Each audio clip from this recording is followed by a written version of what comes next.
The answer from European capitals has been as resounding as it is clear.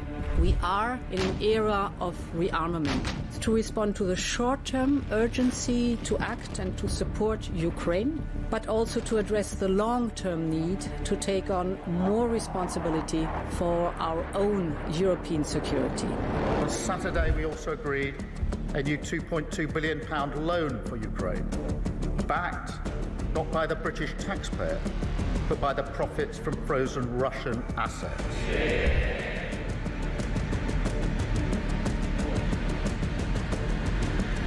It is my pleasure to bring from His Majesty the King a letter. He sends his best wishes and his regards, of course, but he also asked me to bear this letter and bring it to you. So can I present the letter from the King to you? Thank you very much. Am I supposed to read it right now? Yeah, please do. I will do. I've got to tell him what your reaction is, so I need to know. I need to know. He is a great gentleman. A great, great gentleman. He said he thinks the war's going to go on for a long time, and he better not be right. Well, I just think he should be more appreciative, because this country has stuck with them through thick and thin. We've given them much more than Europe, and Europe should have given more than us, because as you know, that's right there, that's the border. What kind of diplomacy, JD, you are speaking about? What do you mean? I'm talking about the kind of diplomacy that's going to end the destruction of your country. Yes, but if you are not Mr. President, with respect, I think it's disrespectful for you to come into the Oval Office and try to litigate this in front of the American media. You're gambling with the lives of millions of people. You're gambling with World War III. You're gambling with World War III.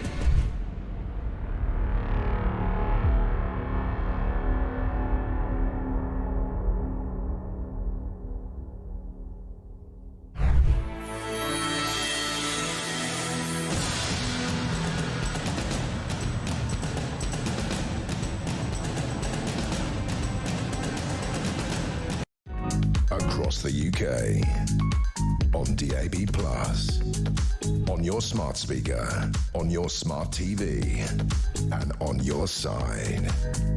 This is Talk.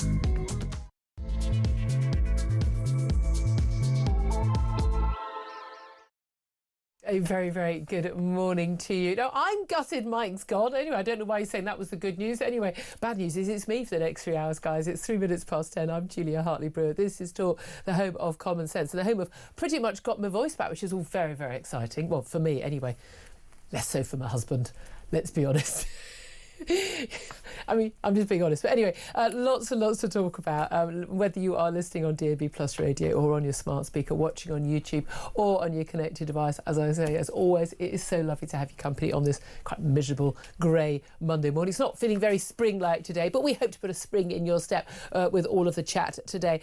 With you live all the way until 1 o'clock, and lots to talk about. And yes, we are going to continue the conversation about benefits, because it is just extraordinary what is going on, and the fact that this was just totally happening under our watch and under the Tories, now under Labour, and everyone just kind of ignored it. The people who must have known and should have known, we pay them to know there's a problem here, not actually tackling the issue until people like Fraser Nelson at The Spectator and others actually put this on the front pages. But now we've got the Health Secretary, Wes Streeting, saying the NHS is over-diagnosing mental health conditions and people are being written off. Tell us something we don't know. Good to hear he's actually trying to tackle it, but still, is it too little too late? Failure by the Tories as well as by Labour. He said the government is preparing to cut disability benefits. We're expecting an announcement tomorrow from Liz Kendall, the Work and Pensions Secretary, of disability cuts for up to 1 million people, making it harder for people to actually claim benefits, which they, let's face it, don't need.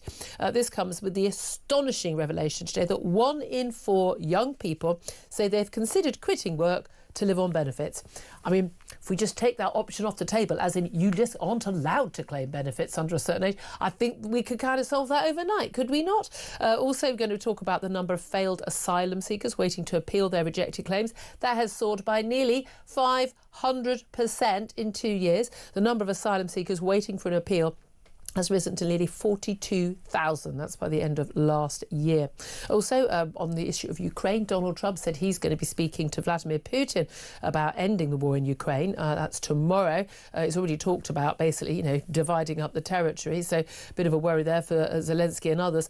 Plus, Keir Starmer has said he is willing to station thousands of British troops in Ukraine for years, if that is what's needed to maintain a ceasefire and deter another Russian invasion. Well, going to talk about all of that throughout the show. Also, you might have seen the Mail on Sunday splash at the weekend about a secret dossier that was handed to Boris Johnson way back in early 2020, which basically said, look, the cause of COVID is from basically a lab accident in Wuhan. It was man-made by accident, not something that happened at a wet market in China.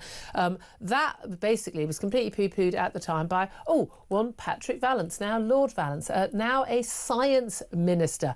He, of course, was very much in cahoots with Anthony Fauci in the States and many other leading scientific figures in trying to shut down any debate publicly about the cause of COVID, which, by the way, does matter, given that it basically killed hundreds of millions of people and by the way, actually cost trillions to the economy, changed our lives and our civil liberties forever.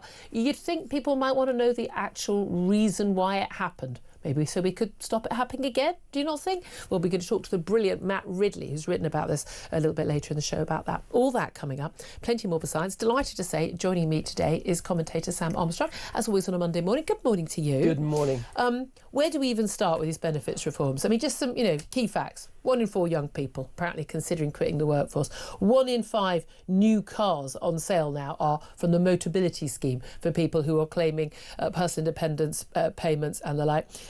We are looking at the numbers involved are so extraordinary. 1.2 million young people under 25 are now claiming sickness benefits.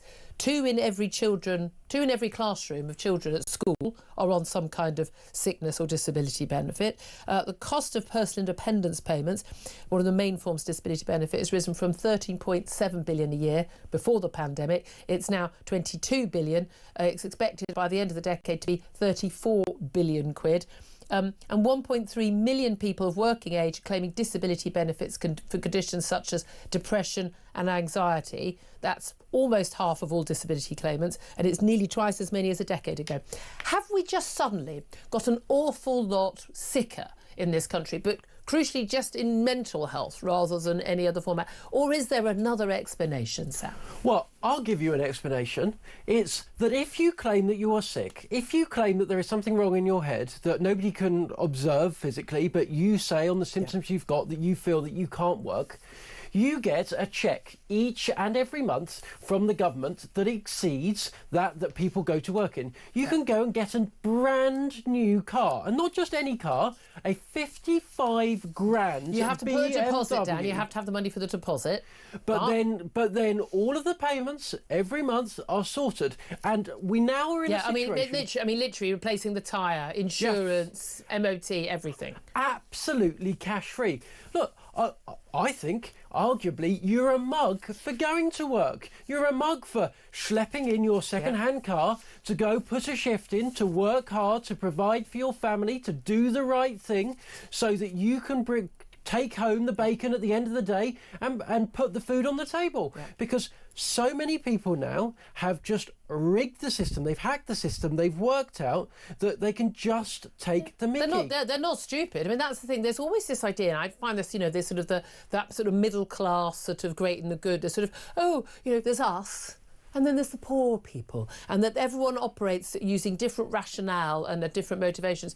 No, it's exactly the same, which is, how am I going to be better off? And if you can be better off claiming benefits, then why would you not claim benefits? It's a completely rational decision, especially if your only option for a job is realistically a minimum wage job, doing not interesting work, probably in not pleasant conditions, with a pain in the backside boss, shouting at you or whatever. But the thing I think people often understand is like, well, no one would just try and live on PIP, personal independence payments, because, that's about down around the 9 grand mark a year. Like, how could someone possibly afford that?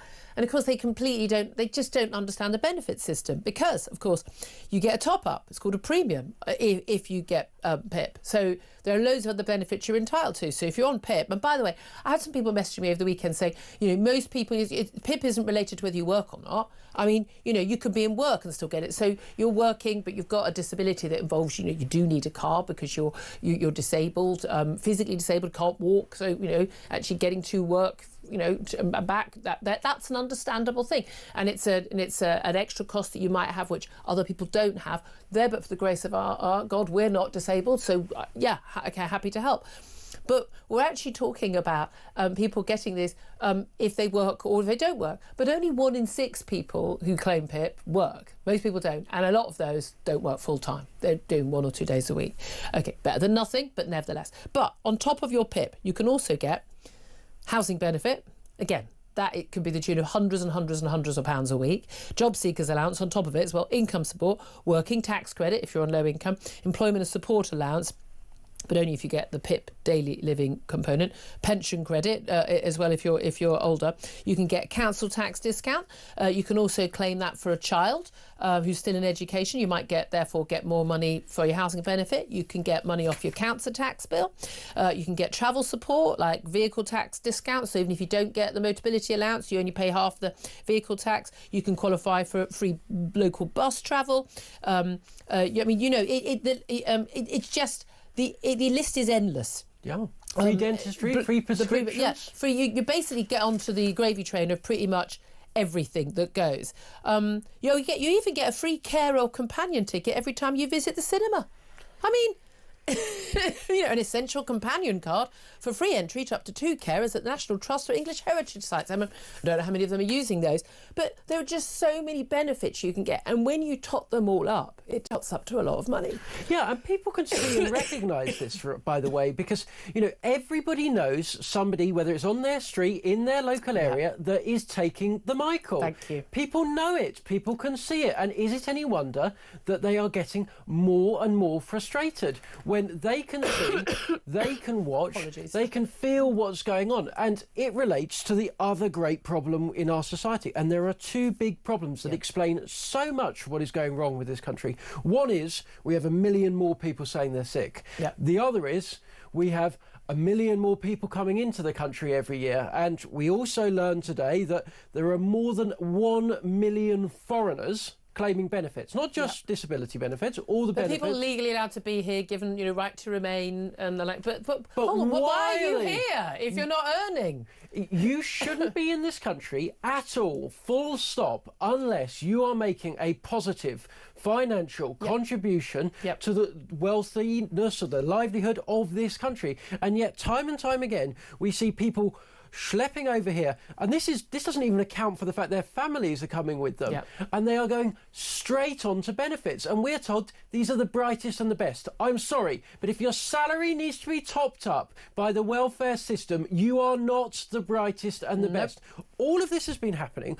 All of this has been going on. By the way, under your lot, got worse under your lot. Under the Tories, under Tony Blair, it's going to carry on under this lot. Every single politician that has been on this show for the last 30 years has known it's been going on. They've had the opportunity to do something about it, whether they're whichever party they're in. They've all been in power at one stage. They've chosen not to do it. They have said who they stand with, and the people that they stand with are those that are abusing the system and not those that are funding it. And that's the crucial thing, isn't it? Because again, we're going to have calls today, and I want you to get in touch on this, but we're going to have calls today, and as always, there'll be people saying, I really need my benefits. Yeah, we're not after you. We're not saying if you genuinely need benefits. I've always said this thing. Let's have a village hall. Let's just have the village hall, and we get everyone sitting there. We go, someone come explain why you need these benefits. And by the way, your neighbour can speak up and say, well, that's funny because I saw you going off to the, on the roller coaster the other week. You seemed quite happy when you were going off to the, to Thorpe Park. You didn't seem to have a problem with your disability then.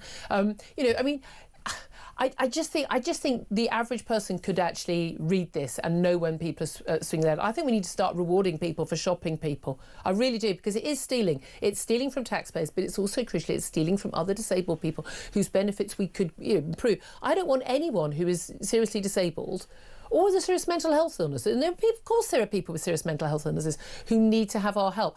I want to be able to help those people to live a decent life, to know if through no fault of their own they've been dealt a bad hand in life. You know, I've been lucky, other than the cough, apologies for that, you know, I've been dealt a really good hand in life, and I think part of the duty, if you've got a good hand in life, is to be a net contributor to pay for people who haven't been as lucky as you. I think it's a moral thing. It's not even just financial. I mean, we can't afford to have all these people not working, especially with the demographics, with an ageing society. But I think it's a moral crusade. And when you get these backbench Labour MPs, you know, the Diane Abbotts and the like, you go on telling the radio going, oh, this is awful, don't attack disabled people. Andy Burnham, the Greater Manchester Mayor, who I've normally got a lot of time for, they all come straight out like, you know, we can't be taking benefits away from people. Now, I think the government's plan for a freeze on PIP payments in terms of the amount, when inflation is quite high, I don't think that really makes much sense. What you need to do is limit who can get it. Reassess everybody if necessary. Literally, reassess everybody right now. Unless there's something really obvious why they cannot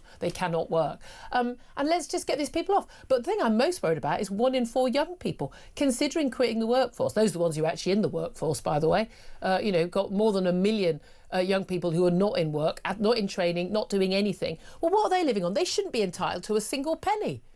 You're young and able-bodied. Oh, well, I've got anxiety and depression. Well, so is everybody on it's a miserable Monday morning. Who isn't feeling a bit depressed and miserable on a miserable Monday morning and it's cold and, you know, people haven't got, you know, much money in their pockets? Get over yourself, get to work. I've just got no time for it. Within living memory, our expectation of young people has gone from landing on the beaches of Normandy, running into machine gun fire and standing with your friends in the grimmest and most desperate situation that any of us can possibly comprehend, to please, please, please, would you go to work if we ask nicely? But if you don't, we will pay your lifestyle anyway while you sit there on an Xbox. No, that is wrong. That is wrong, not just because it's unfair on everybody else that has to provide them. It's also wrong for those young people, right? Because if you think you're depressed and anxious now, well, you wait till you're 30 years old and you've spent the best years of your life cooped up in your childhood bedroom playing stupid Xbox games, flicking around social media. I can tell you, if you are sick now, and I'm sceptical, you definitely will be at the end of that. Work is good for you. And politicians that damn you know, young people, children, working people to this are not standing with those people. They are hurting them, they are damaging them, and they are ruining their lives, and their entire futures will be more miserable because of the so-called generosity of the public sector also, right now. I mean, sorry, let's talk about parents as well. Because again, we've got that whole thing, you know, it's now routine for kids. I mean, a huge number of children now are routinely off school. And we're going to be talking to the former Ofsted Chief Inspector Amanda Spielman, who's attacking the government for their school reforms, but I might ask her about this as well, you know, because she tackled this massive issue post-lockdown. Again, we normalise kids not going to school, but the parents who don't just say, well, you've got a sniffle, get to school. I mean, get to school. You know, you caught the sniffle at school, you'll cope. You might not feel great, but that's life. Get on with it.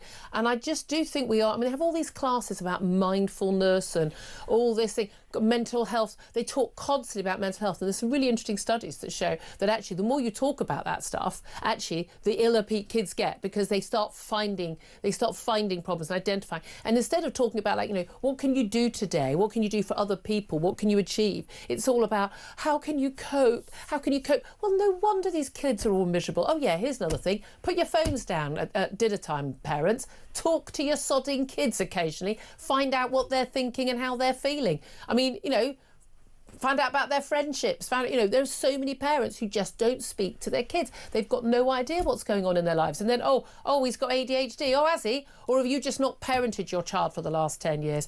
I'm sorry, I'm zero tolerance on this. I really think we need an absolute wake-up call. And I've got no time for the Andy Burnhams and people like that going, oh, but what about, you know, we need to make sure there's enough money for the people who need it, who need our help, who are elderly, disabled, people in crisis, those people, and everyone else.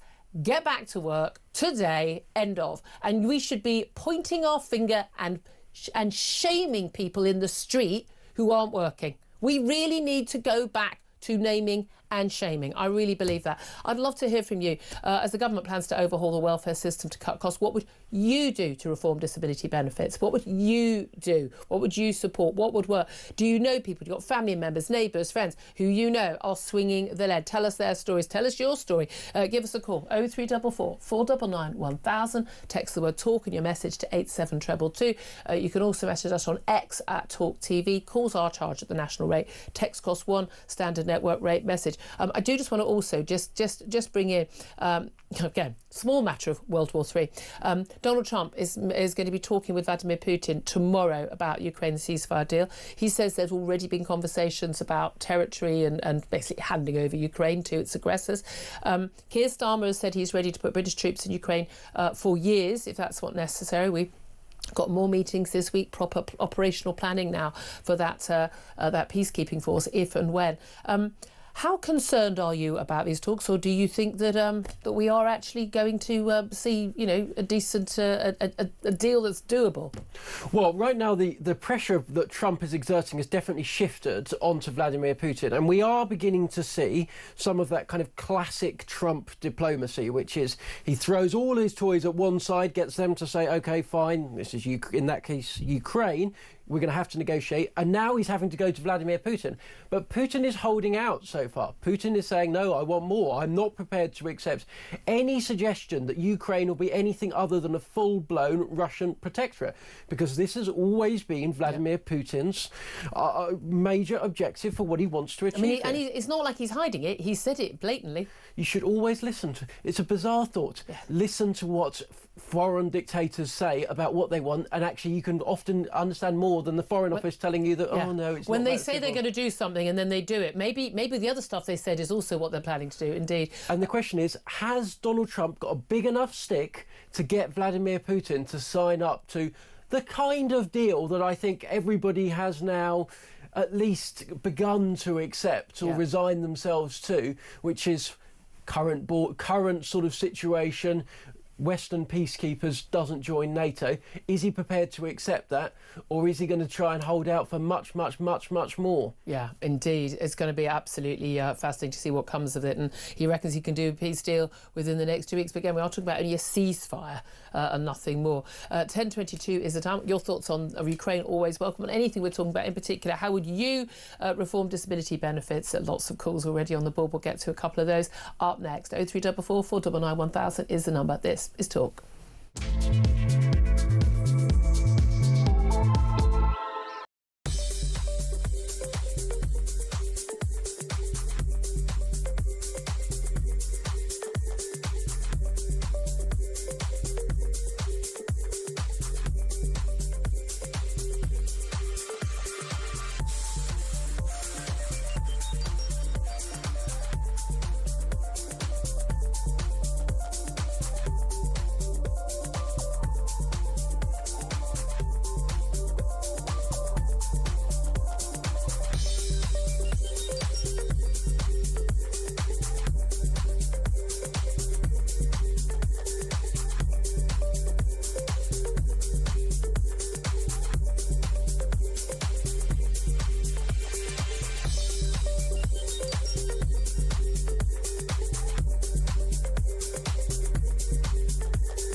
My very firm belief is there are other forces at work. There are people dripping poison into other people's ears. There's sort of meetings in corridors of Parliament saying, you should do this, you should do that. Did you know this? There are people doing the same within reform. Yeah.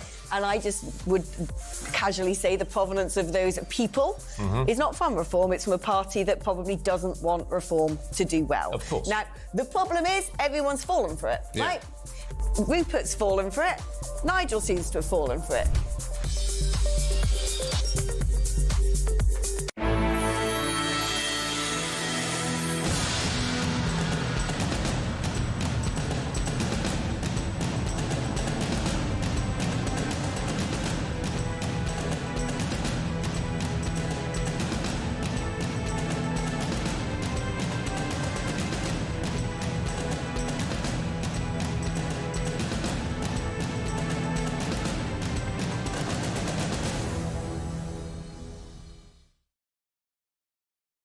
Across the UK, on DAB+, on your smart speaker, on your smart TV, and on your side.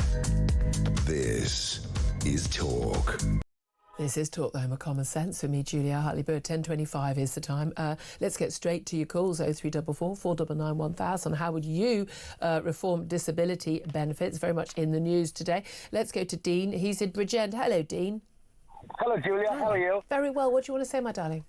Well, Julia, right, I'm sick to death, right, of constantly shelling out money for other people.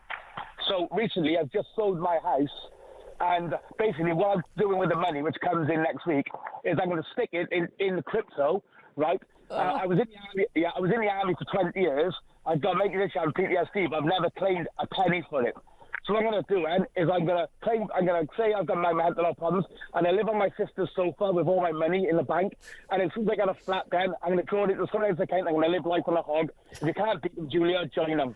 That's the terrible thing. I think there are lots of people who now, again, especially if you live in a neighbourhood, you know, like, you know, 2 doors down and to the right and 1 door down to the left, they're doing that. And you're thinking, why the hell am I getting up at 6:30 going to work? Well, Julia, I drive cranes for a living, right? And I'm on the 40% tax bracket, right? And I'm shelling out money, and we're getting nothing for it. Council tax is rising. My street is private. We pay £1,000 a year just to have the grass cut. Yeah, exactly. And occasionally they might empty your bins if you're lucky. What would you do? Let's talk more positively. What would you do to reform disability benefits? Right. What you do with the reform disability benefits is you cut the benefits, right? Like stop the show rate, bam. If someone really has a problem, then they come to you, and then you can delve deep into them and say, okay, do you need the money? What do you need? Check their bank accounts, check what money's coming in, what money's going out, blah, blah, blah, blah. And that's what you should do for everybody. And the car thing, right? You should be assessed if you can drive a car by a driving instructor, which is done by by DVLA. And then you should have an assessor in the back as well, a disability assessor, to see how you get out that car, how you get in the car, and how you operate the car. And if you're pointed to that, that's when you should get a car. Well, although again, I think sometimes it's the carer effectively has the car for you. It's in your name, but it's for the carer to use. But again, I don't understand why I don't understand why any mental health disability requires you to have a car paid for by the state. Well, Julia, right, I got diagnosed with post-traumatic stress disorder after getting injured in the army, right, in Afghanistan.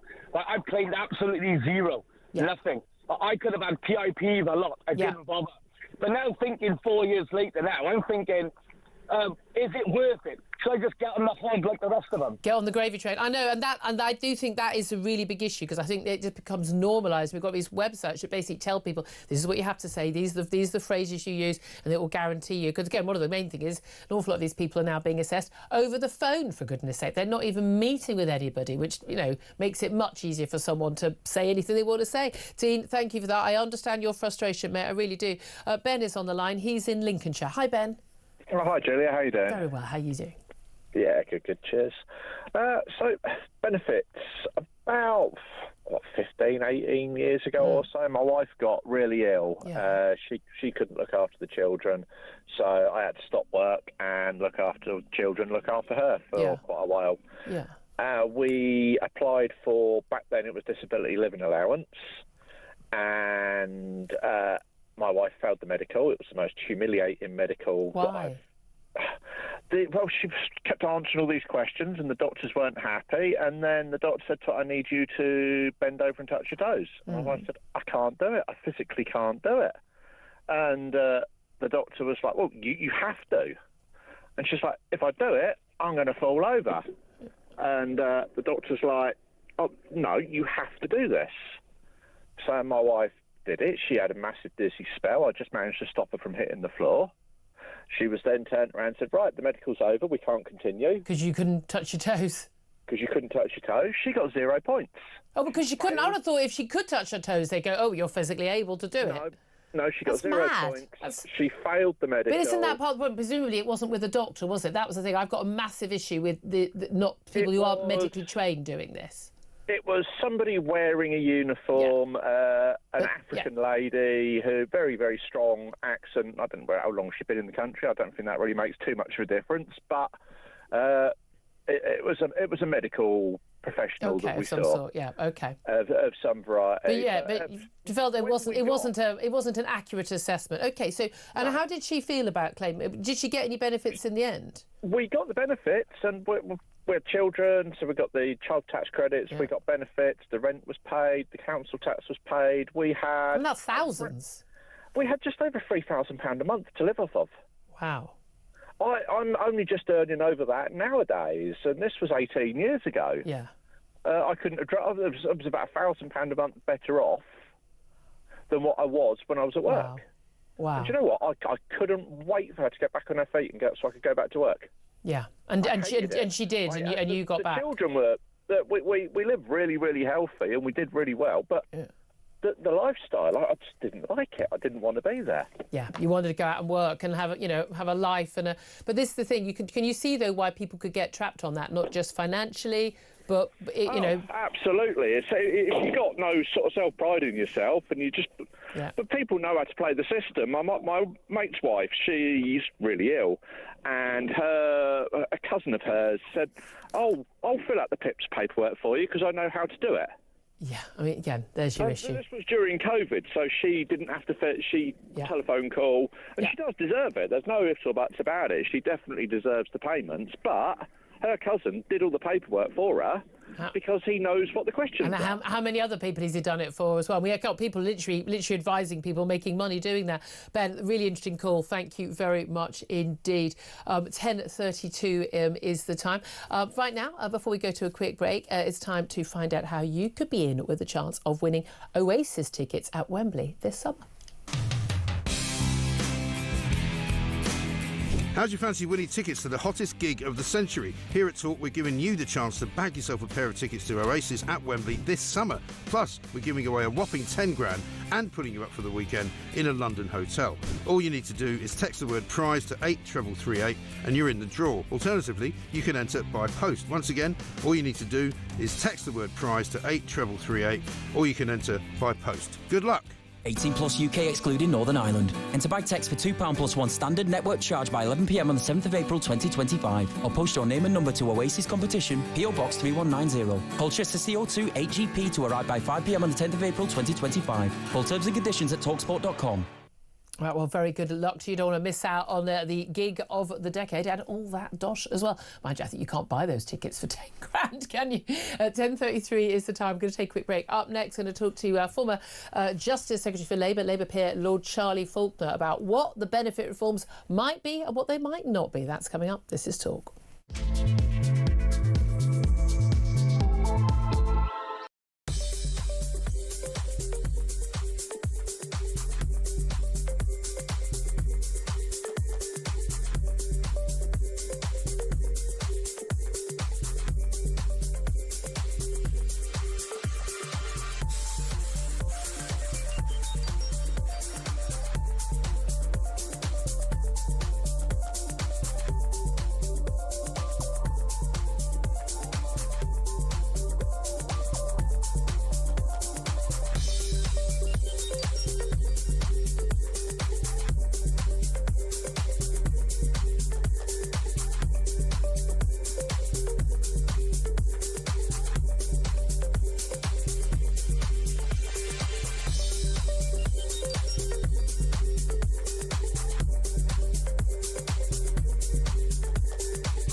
across the UK.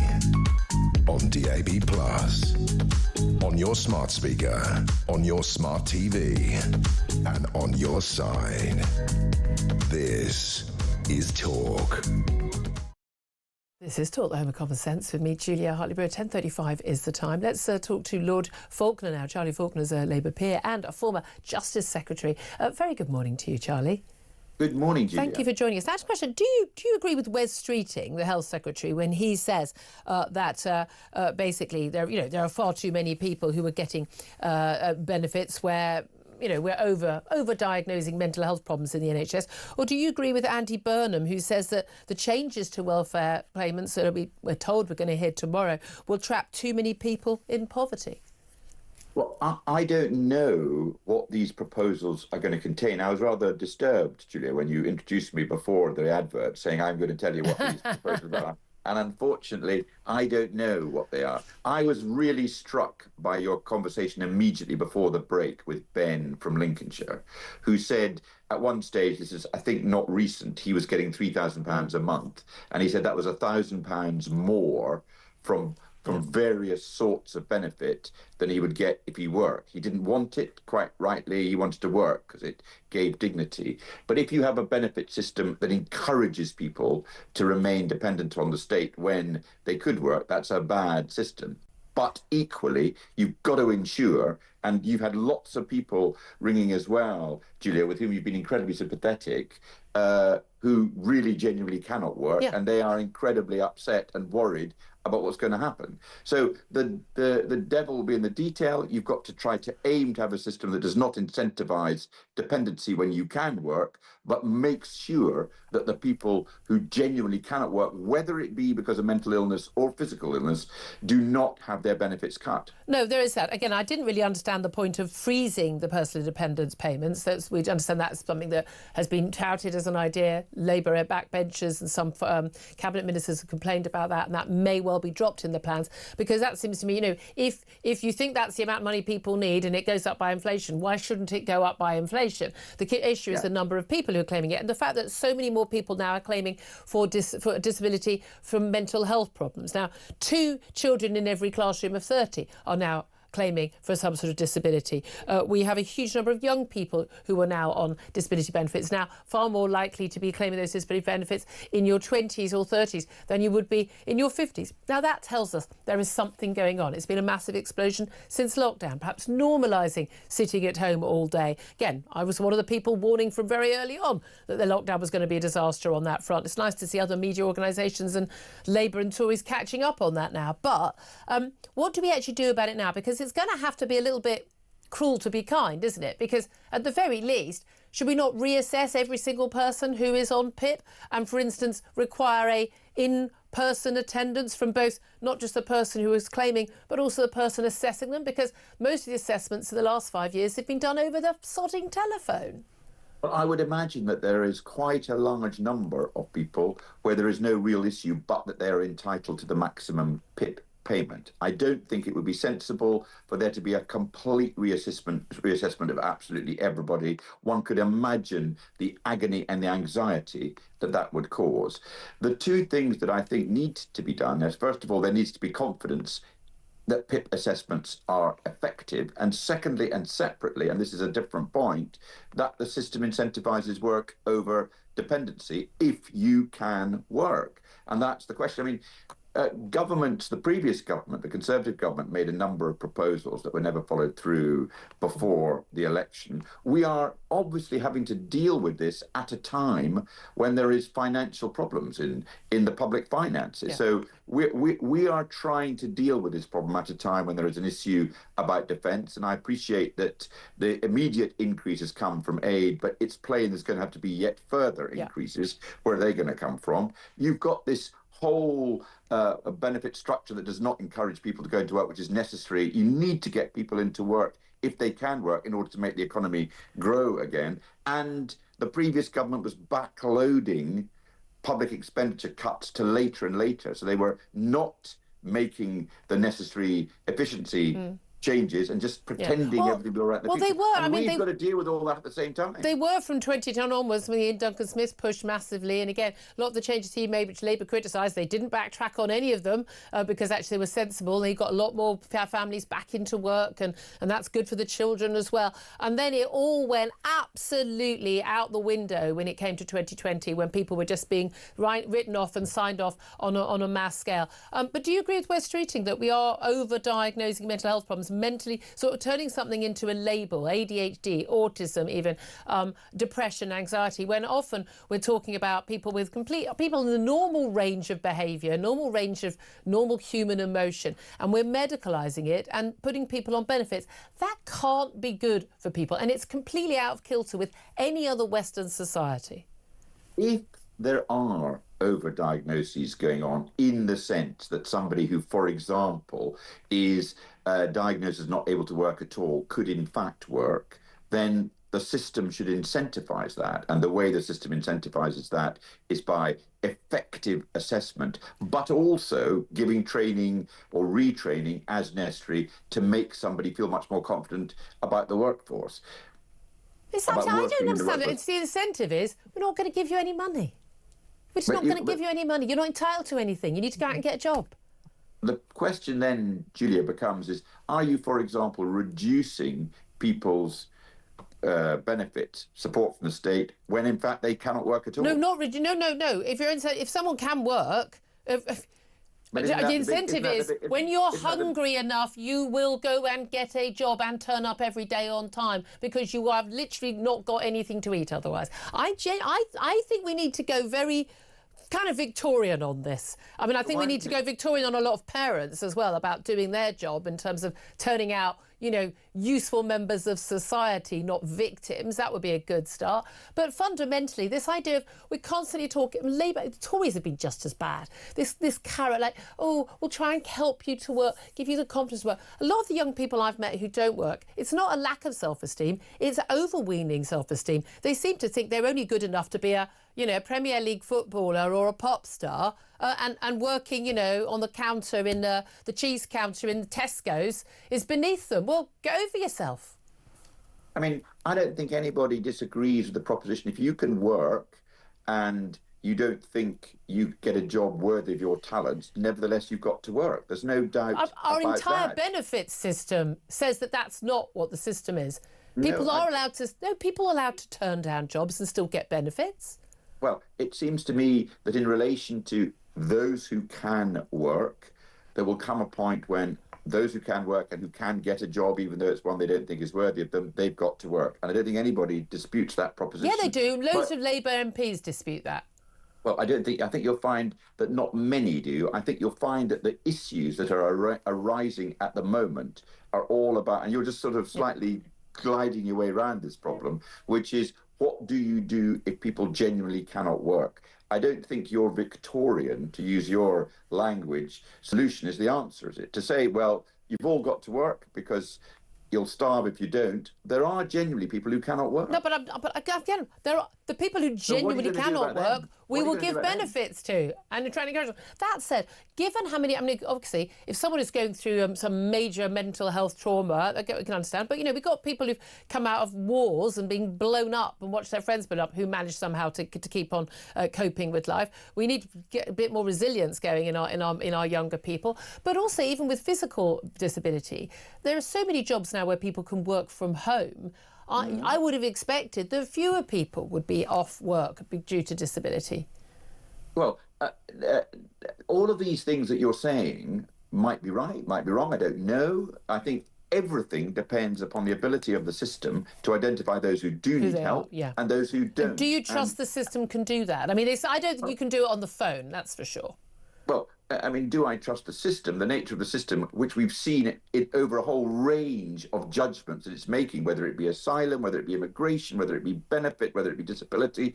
The level of successful appeals is so high that one is not necessarily confident that those systems are working well in terms of making judgments at the moment. The key thing is right now, again, this is something I think we should deal with just because of the demographics of the country, and I think just basic and the economics of the country and basic morality in terms of not expecting people to pay high taxes to fund people who can work to sit at home, and the morality for the people who are put on the scrap heap of life because work is good for you where you can work. The reality of where we are financially in terms of the spending the spring statement that's coming up from the Chancellor in a week's time suggests that she doesn't have that much room for manoeuvre. She has got to cut that benefits bill, hasn't she? Well, you're right when you say that the newspapers are trailing the idea that the headroom has gone. I don't know whether that's right or whether that's wrong, but the sense you get is that room for manoeuvre is being reduced by factors external to what Rachel has done, but also because so many problems were not dealt with by the previous government. The things I've mentioned earlier on in this interview. There's always, in politics, isn't there, this thing where big problems never get dealt with until there's a crisis. Yeah. And then when the crisis comes, they're eventually dealt with. And one of the problems, and I think it is a problem, is that the system, the benefit system, does insufficiently prioritises work.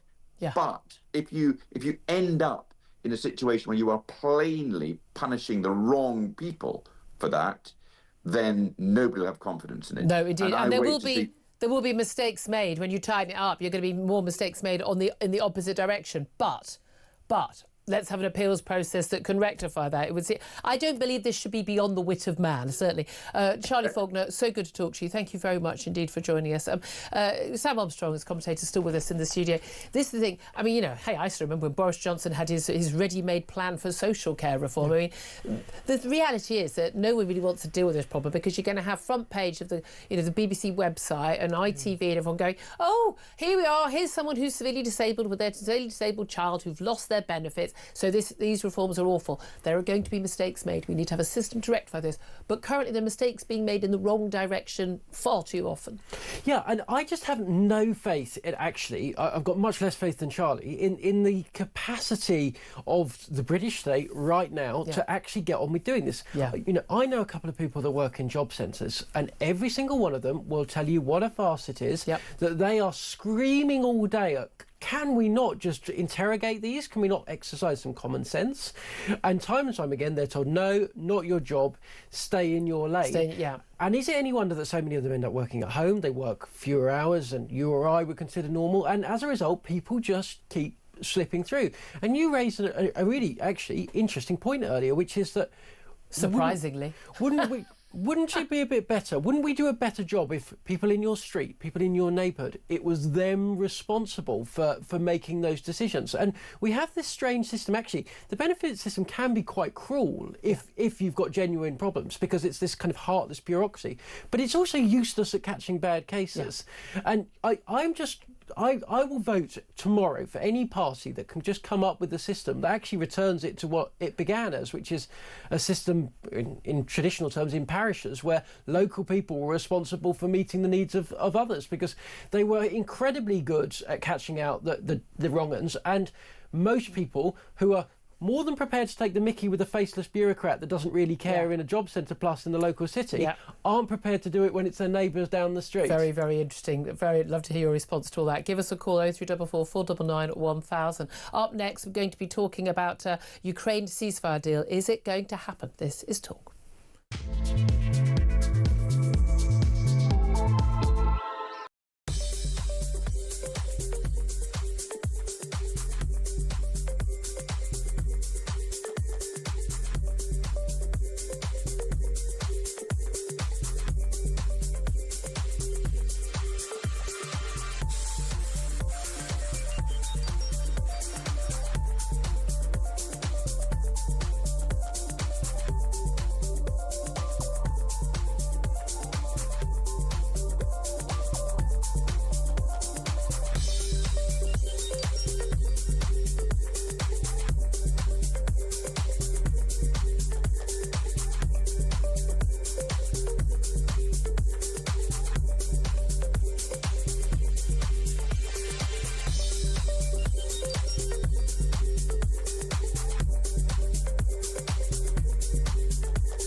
disastrous schools bill, which is trashing, vandalising 30 or 40 years of what were cross-party education reforms. I think England schools have gone up the international league tables.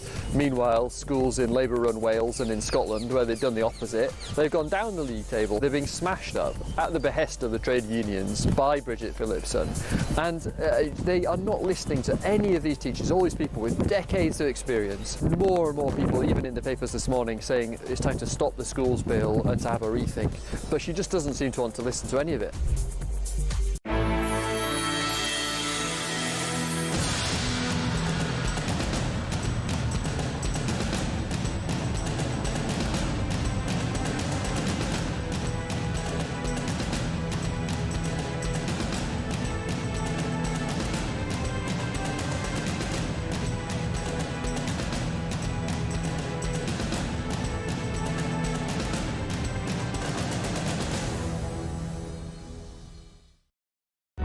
Across the UK, on DAB+, on your smart speaker, on your smart TV, and on your side. This is Talk. Very good morning to you. This is Talk, the home of common sense. 10:52 is the time. Let's turn our attention to Ukraine. Donald Trump and Vladimir Putin are due to speak by telephone tomorrow. That's been confirmed by both the White House and our good friends in the Kremlin.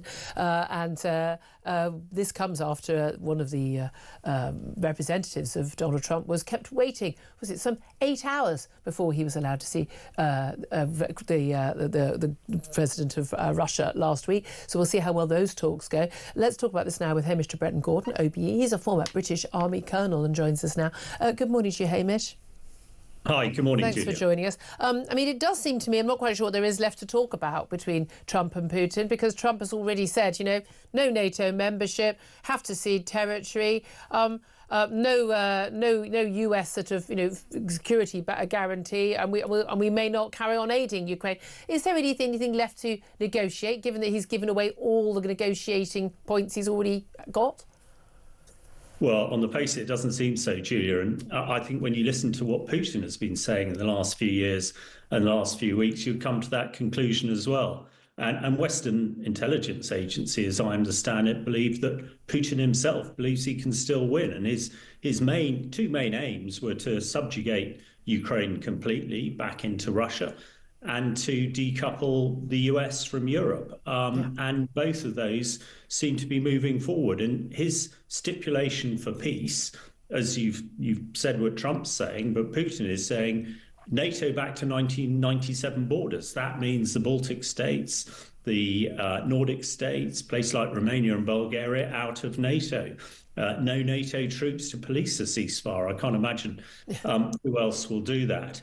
And I think the final bit to this is why I'm not confident that we'll see a ceasefire, is that Putin wants to avoid the awakening with the Russian mothers. We've just passed 1 million Russian casualties. Yeah. And it was those Russian mothers back in 1984 that made Russia withdraw from Afghanistan after 17,000 casualties. So on the face of it at the moment, it doesn't look very likely. No, I mean, that's the thing, isn't it? Because the red lines for Putin, I mean, are the basic requirements which the West would expect to protect Ukraine's whatever is left of its territorial integrity if there was some sort of deal. And I don't think anyone now seems to think that Putin wouldn't keep Crimea, probably large parts of the Donbass, 4 regions there, at which point there would have to be a guarantee for Ukraine. We understand that the talks, Keir Starmer and Macron and others, a number of other countries, coalition of the willing, willing to put some troops in. Putin has made it clear, and his foreign minister as well, that he would regard that as a provocation. I mean, he thought talks about NATO from Ukraine would be a provocation, let alone NATO troops in the country. At which point there is no guarantee, no protection, no safety for Ukraine. They cannot stand down forces on that basis. So is it on that basis that you believe that it's just simply not even an option for there to be a ceasefire? Well, I think it's very unlikely at the moment, because Putin sees he's very much on the front foot and would lose a lot. And he's also asking for the international community to agree to all the 4 oblasts and Crimea to be recognised as Russia. So I don't think that will happen. I do, however, I mean, one must have hope here because this dreadful war cannot continue. And I think the way that the coalition, the willing, as we've called it, are going ahead is the right way because, as we've discussed before, Putin only respects strength, and he's been exploiting weakness of Europe and others for too long now. So I personally believe that a French-British-led peace enforcement force can be effective. But I do, on this case, agree with Starmer that we still need the US air power on the background to do it. But this is too important just to let it go. And, there's lots of musing by Trump at the moment. Maybe it's the rare earth minerals that will get him to the table. I rather worry about his comments last night about discussions about power plants and the Zaporizhzhia nuclear power plant. If Russia is going to take that would seem to be pretty significant. But Ukraine is under pressure at the moment, and Russia is making advances. So unfortunately, unless Trump does provide the backstop of US military might, I think a ceasefire in the near future is unlikely. Well, apart from the fact that America has said, well, Donald Trump has said, he would cease helping Ukraine. It's all very well, Europe, we talk a good game. We haven't actually got much military might to be able to help Ukraine. A lot of that air power as well. But also, crucially, what about if Donald Trump did actually go ahead with, and again, I would be very surprised but very happy to see it, of serious repercussions for Russia if Russia doesn't come to the table and agree to what may be considered reasonable terms for a ceasefire. Do you have any expectation that he would do that? Well, I think he probably will, and once sort of his demonstration of significant attacks on the Houthis over the last 3 or 4 days have demonstrated that he's not adverse to using American military power. And of course, the Houthis are being controlled by the Iranians, and Trump knows that they're having a severe impact over the Middle East. So he has demonstrated that he will do that, and sort of quite overwhelming force. And Trump knows that when it comes to making America great again, if things are going to be more expensive by goods not going through the Red Sea because of the Houthis, that's going to affect the American economy. And if this war continues, it is also going to affect the American economy. And as Europe rebuilds militarily, he will be really concerned that some countries have cancelled orders for F-35 jets and other American kit. I think that is probably pretty significant. He wants us to buy American military kit. And if people in Europe start turning his back on him, then he might well decide that actually enforcing a ceasefire in Ukraine is the best to make America great again. It's the fact that we cannot in any way predict what will happen that I find absolutely extraordinary. That, of course, is the disruption that Donald Trump says he, actually can bring about, the art of the deal. But it also, as we know, can strengthen the arm of dictators like Vladimir Putin. Hey, Mr. Bretton Gordon, I hope you're right, former British Army Colonel. I'm going to get the thoughts of Sam Armstrong on this coming up next. Going to get more of your thoughts on benefits reform. What would you do to reform disability benefits with so many people, particularly young people of working age, claiming disability benefits largely for mental health problems? What would you do to reform it? We can't keep paying people to sit at home. We really can't. This is Talk. We are the home of common sense.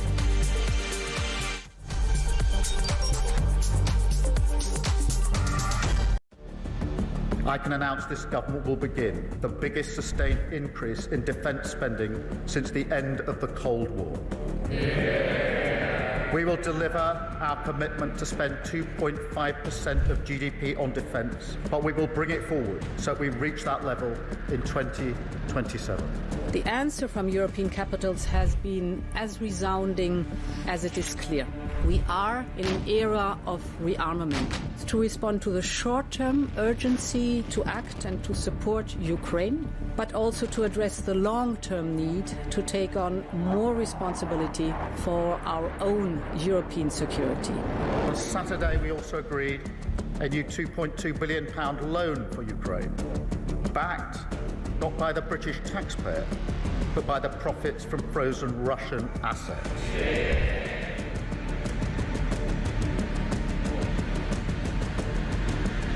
It is my pleasure to bring from His Majesty the King a letter. He sends his best wishes and his regards, of course, but he also asked me to bear this letter and bring it to you. So can I present the letter from the King to Thank you very much. Am I supposed to read it right now? Yeah, please do. I will do. I've got to tell him what your reaction is, so I need to know. I need to know. He is a great gentleman. A great, great gentleman. He said he thinks the war's going to go on for a long time, and he better not be right. Well, I just think he should be more appreciative, because this country has stuck with them through thick and thin. We've given them much more than Europe, and Europe should have given more than us, because as you know, that's right there, that's the border. What kind of diplomacy, JD, you are speaking about? What do you mean? I'm talking about the kind of diplomacy that's going to end the destruction of your country. Yes, but if you Mr. are not President, strong... Mr. President, with respect, I think it's disrespectful for you to come into the Oval Office and try to litigate this in front of the American media. You're gambling with the lives of millions of people. You're gambling with World War III. You're gambling with World War III.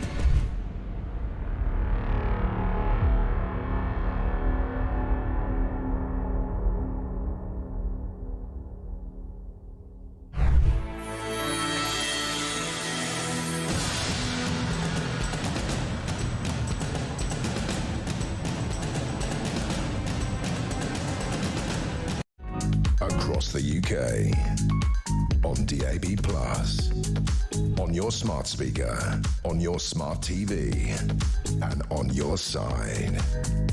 This is Talk.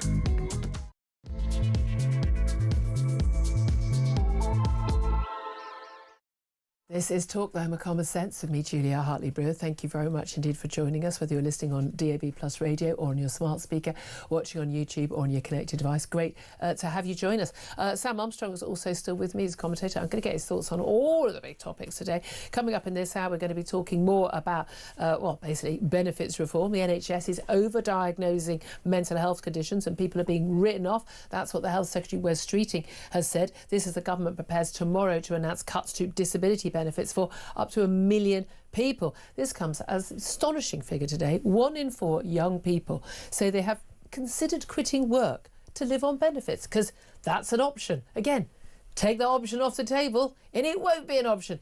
Civil servants face a crackdown on the use of taxpayer-funded credit cards after being caught spending on luxury away days, Fortnum & Mason goodies, and ironically, a course on value for money. You've got to laugh. And the number of failed asylum seekers waiting to appeal their rejected claims has soared by nearly, wait for it, 500% in 2 years. The number of asylum seekers waiting for an appeal rises now to 42,000 people. 42,000. All that coming up, lots more beside. I do want to hear from you specifically on benefits. In particular, what would you do to reform disability benefits? Now, I've got a lot of calls on the board. A lot of you are saying, well, I've got disability benefits, I need them. I'm not disputing those people who definitely need them. But the fact we've got this massive rise in mental health disability benefits, way out of kilter with any other Western country, massive suddenly since lockdown, I simply don't believe all of these are true. I think every single one of these needs to be reassessed. I think pretty much every disability claim should be reassessed. I don't know why it should be stressful if it is done fairly. I don't think it's beyond the wit of man to do it. And when mistakes are made, a very, very, very quick appeal process. I do not think that is unreasonable when we are talking about people getting, in some cases, tens of thousands of taxpayers' money. So I want to know, what would you do to reform disability benefits? Whether you're claiming yourself, family members claiming, whether you believe that the people you know are claiming are legit or not legit. Love to hear your thoughts. 0344 499 1000 is the number to call. You can text on 87222. Get in touch on X at Talk TV. Calls are charged at the national rate. Text costs £1. Standard network rate message. Sam Armstrong, before we get to the benefits, I do want to get you on the Ukraine topic we were talking about just before the news with Hamish Tibret and Gordon. Is part of Trump's ability to negotiate peace in Ukraine, and indeed any other major international issue, part of him being the disruptor, the fact that we genuinely don't know if he would just cut off funding and military aid to Ukraine again, if he would basically massive new sanctions or or further action against Vladimir Putin if he doesn't do what he wants. The fact that we don't really know what he would do. It is possible that Donald Trump himself doesn't know right now what he would do. Is that a strength in the US position, or is it a weakness? I think in the main it is a strength. The trouble that you've got though in this particular circumstance is Vladimir Putin right now does not believe the stick on his end of it. He doesn't believe that Donald Trump is prepared to massively up support to Ukraine, to give Ukraine what it needs to reverse the current trajectory of the war, which is that Russia right now seems to be making slow but nonetheless steady progress across Ukraine. And he also doesn't still believe... only has 20% of the country. Sure, but why do a deal when you're winning?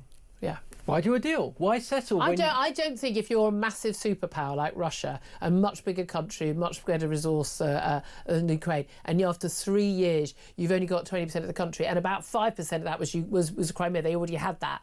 So I mean, I'm sorry. I think that is not winning a war. That's not losing it, but it's not winning a war. No, but right now Vladimir Putin thinks the best way for him to get a result is to dig in. Yeah. And but he doesn't care how many Russian troops die. Vladimir Putin doesn't care about anybody other than Vladimir Putin.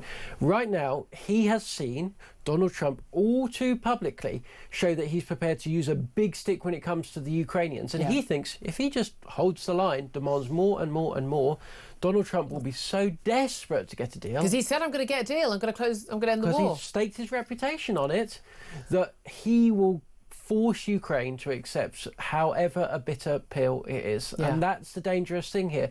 Donald Trump, he kind of needs to act as a little bit... In order to do the crazy man, you've got to seem like you're crazy on both directions. Yeah. And that hasn't always been the case really in this negotiation. Well, and again, Europe, you say Europe will step up and help Ukraine. Yeah, we can't even defend ourselves, let alone Ukraine. Let's reality check. The one good thing that's come out of all of this is Europe stepping up. But again, nonsense about 2.5% and 3%. I mean, realistically, we need to be talking about 5% of spending going on defence right now. People are crazy to think it's going to be anything less than that. Although I think we should stop talking about how much money. We talk about what do we need to defend ourselves? How many men and women in fatigues do we need? How much ammunition do we need? What aircraft carriers do we? And then we spend whatever we need for them, because this isn't optional. This is about protecting our way of life. And I don't understand people who think, oh, there's always money for wars. Yeah, there is. Funnily, there is. Because you haven't got a choice, but there we are. Let's turn our attention back to benefit reforms. And again, part of the reason why we've got to have benefit reforms, wake up call everybody, we've got no money left. We're going to have less and less money. We've got an ageing population and apparently a sicker population. Again, I think this is an economic argument. This is a security argument. We can't have a load of young people sitting on the dole, sitting on disability benefits with their mental health problems when we've got basic jobs that need to be filled and we need taxes that need to be paid to fund, not just older people, but fund things like defence and other basic public services.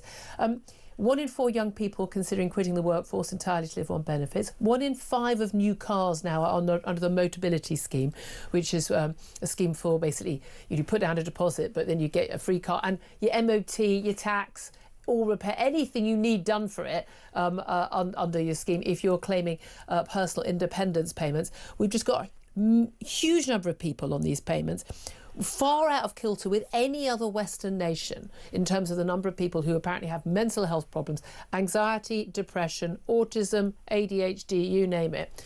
They're getting benefits. It's about £9 for PIP, but it opens you up to a world of other benefits, well over, in the tens of thousands in terms of tax credits, housing benefit, every other benefit you can possibly imagine. It's untenable. It's unaffordable. It's got to stop. Sam, how would you stop it? Well, let's start with saying some basic things. Let's start with some home truths. Wes Treating says we're writing people off. Well, we are, and there's lots of young people that we're writing off unfairly and unreasonably. But you know what? There's also people that are diddling the system. There are people that are fiddling their benefits each and every day. If you walk down every street in this country right now and you knocked on the doors, you would get an answer as to who around there is fixing their benefits when they are absolutely entitled to work. So let's just not be naive anymore. Let's just get it straight. Right. Secondly, you should not be better off on benefits than you would be working, full stop. Motability cars, you should not be able to get a brand new BMW under any circumstances. Why do you need a new car? I've never had a new car. I've only ever had second-hand cars. And I'm sorry, a BMW is a luxury car, right? There are a number of cheaper makes that most people in this country drive. Yeah. Why don't they drive the nice shiny BMW with the leather seats? Because they can't afford it. Because their salary, after the taxes that have been taken to pay for your benefits, don't extend to getting that. And look, we need to get these numbers way down. I sometimes think that we talk so much on the news about these big numbers, but we're talking 300 billion for now for the benefits bill. Yeah. I mean, a lot of that is pensions. A lot of that is pensions. But PIP alone, and as we were saying earlier, if you're claiming PIP, you're getting a multitude of other benefits. But PIP alone is 34 billion quid. Put another way, that is half the money we spend on our entire defence on that one category of benefits alone. And the vast majority of new claimants now are mental health claimants. But again, I think you're right to make this, but there'll be people who are totally genuine, who absolutely need the help. And again, people say, all the people are working. 1 in 6 people on PIP are working, not all full time. Vast majority are not working. So it's, although you're able to work, and again, I do find it extraordinary. People who are on high incomes, you could earn 100 grand a year, still able to claim that personal independence payment. I mean, sorry, I don't think you should be able to. I think we've got to get back to benefits being on the basis of need, not want, and not benefit in that sense. It should be need. But then you make the distinction between the people who shouldn't be getting those benefits, who are being failed by, I would say, often by their parents, failed by school, placed, told there's something wrong with them, GP failing them, I'll sign you off, system failing them, I'll sign you off, and then they just don't work, and work is good for you. If you've got depression or anxiety or any of these issues, actually you are better off in work. It's very, very, very clear. And then there are people who are going, I'm not a mug, I'm going to go and get money for free, I'm just going to pretend stuff. And that's fraud.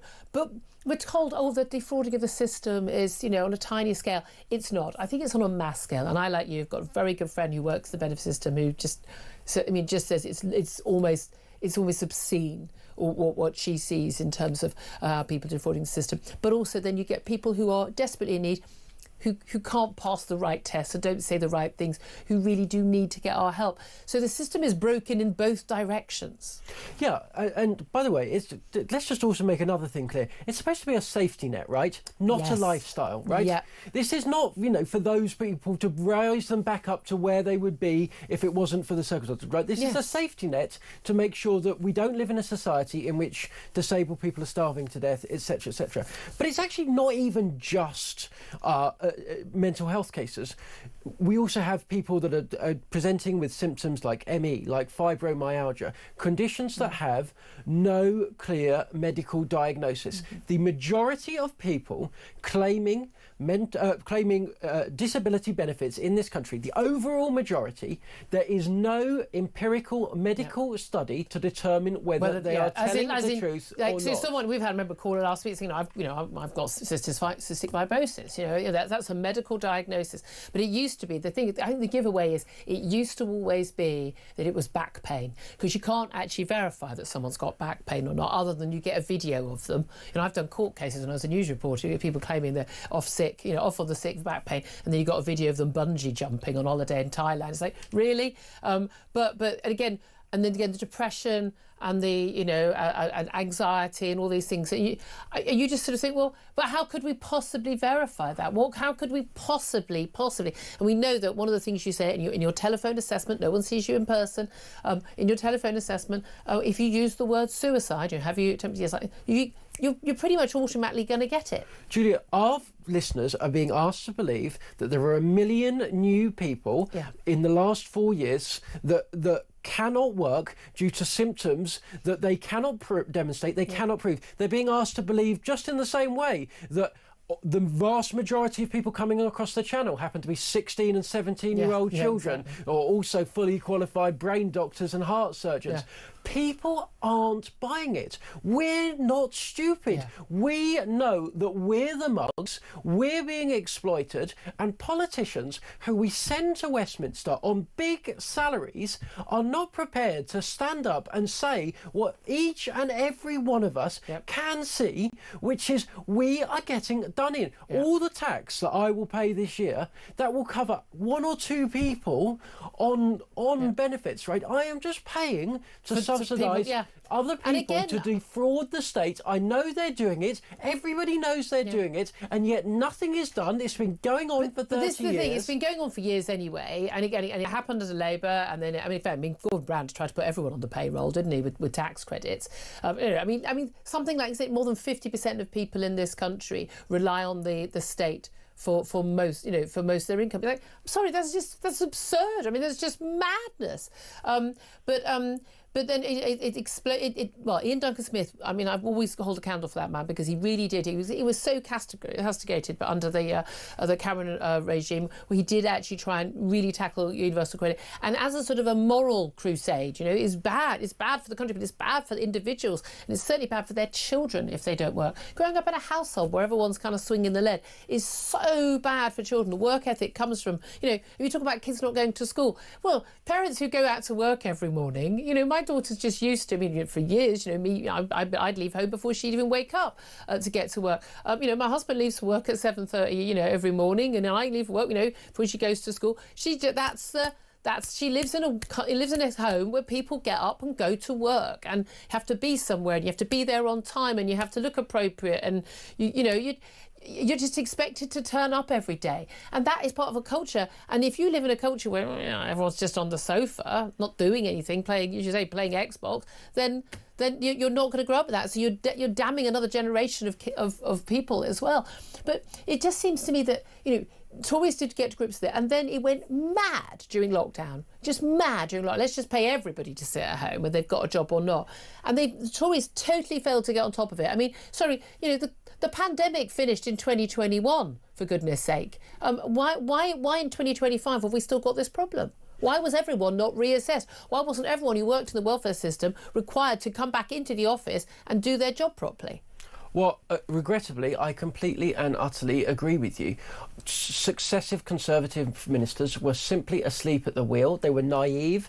When people came and presented and said they've got these conditions, look, if somebody comes up to me and says, "Oh, I've got mental health conditions," of course you want to believe them. Be sympathetic. But when you're handling taxpayers' money that people have had to work hard, that you've taken away from them, whether they like it or not, and you're wanting to hand it to someone else, you have to be able to check and assess it. And it's also the case that as much as people that suffer from depression and anxiety might not feel like going to work, as much as, frankly, lots of people don't. I had a headache this morning because I drank too much last night, and I didn't feel like coming to work. But you know what? If I didn't show up today, I wouldn't have got paid. If I don't get paid, I can't pay the taxes to pay for somebody else's benefits. But also you're like most people, I think, in our audience, you don't like letting people down. Do you know what I mean? You don't, you love being in the studio with me coughing at you. You know that's your great joy in life, is trying to catch my latest bug. No, but that's the thing, isn't it? We just need reality check. I'm quite amused. It's terrible. I'm quite amused that Labour are the ones left holding the hot potato on this case, because every single thing that the Tories did to try and cut the welfare bill, when they were trying to cut it, absolutely screamed about by all these Labour politicians who are now sitting on the front bench, who are now saying exactly the same thing. So I do hope they do go ahead with this. Can I also just finally talk to you about asylum seekers' appeals? They are up by an amazing 42,000 by the end of last year. This partly is because the number of appeals. Their number of appeals have gone up because the number of cases they've actually been dealing with have actually gone up. So that's a good thing. But the numbers who have been waiting for their appeal to be heard has gone up by nearly 500%. So nearly 6 times, that is, in 2 years. And in the meantime, they're sitting in hotels, and we're looking at a £1.5 billion cost for hotels alone, just for asylum seekers. There are 8,000 more now than in July last year, even though, of course, Labour have smashed the gangs. Remember when they did that? I'm sure we covered it. Basically, one of the issues is there aren't enough lawyers. They've only got enough lawyers to represent half of the claimants because the legal aid fees are so low. Lawyers can't afford to work for it, and they really are too low. They really, really are. So they put an extra 20 million in for that. But I mean, It is just mind-blowing that we've just got so many, 42,000 people waiting to appeal. And, of course, you don't just get one appeal, you just get appeal after appeal after appeal after appeal.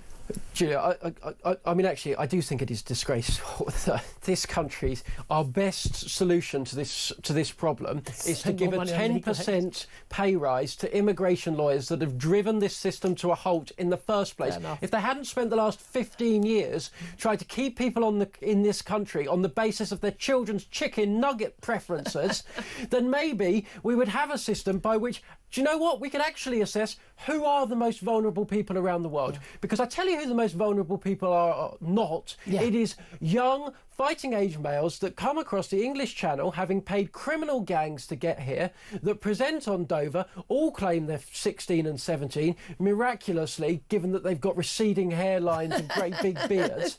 This system is a joke. We're never going to deal with it while we continue to pretend that we are living in a world just after the Second World War, in which you had a small number of genuinely needy refugees. I'm sorry, if you come to this country over the Channel, you are not a refugee. I have my problems with Emmanuel Macron. This man is not a dictator. You are living a perfectly good life in France. You have chosen to break into our country illegally. The only question that should be being asked is, how quickly are you onto the plane? Is it going to be the 3 o'clock or the 5 o'clock return? Absolutely. Until we got back to that basic thing, I don't want to hear about it. Shut up and go away. Here's all of that. Love to hear your thoughts on all of that. 0344 499 1000. Particularly want to know what you would do to reform disability benefits. 0344 499 1000 is the number to call. We'll get your messages up next. This is Talk.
always talk a good game, but this is what I was saying. Even Wes Streeting at the weekend, he even came on talk extraordinarily, which was a first, I think, for him as a minister. And at the end of the day, he can say he's going to do all sorts of things, but unless he actually does them, it doesn't mean anything. That's where the sort of trust in voter thing comes back, is again, 14 years of the Tories talking a good game, saying they've got all this stuff, and never actually delivered. You talked about that poll earlier, I heard you talking about, that showed that Nigel Farage was, you know, on the march in 300 constituencies. They can't afford to talk a big game and then not deliver.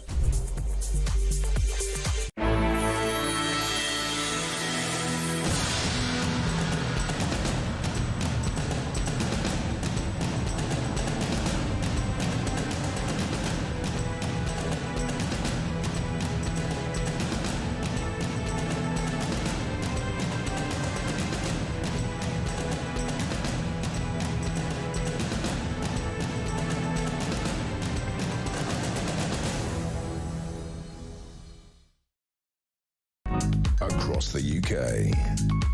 On DAB+. On your smart speaker. On your smart TV. And on your side. This is Talk. Very, very good morning. Welcome back to the show. 11:25 is the time.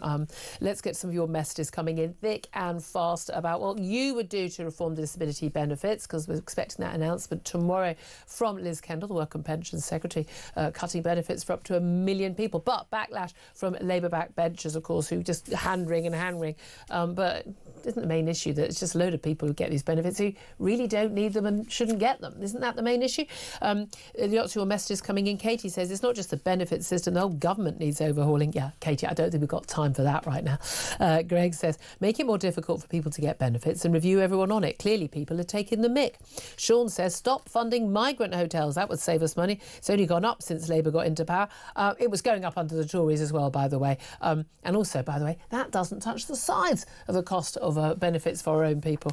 Not that we shouldn't stop funding it anyway, but if they're not in hotels, there's nowhere else to put them. We're not sending them home. They're all on appeals that take a year. So realistically, they're going to be in local hostels and accommodation. That just boosts costs it probably ends up costing the taxpayer more and competes with other people who are on low incomes to try and get that housing. So again, there's no clear solution there.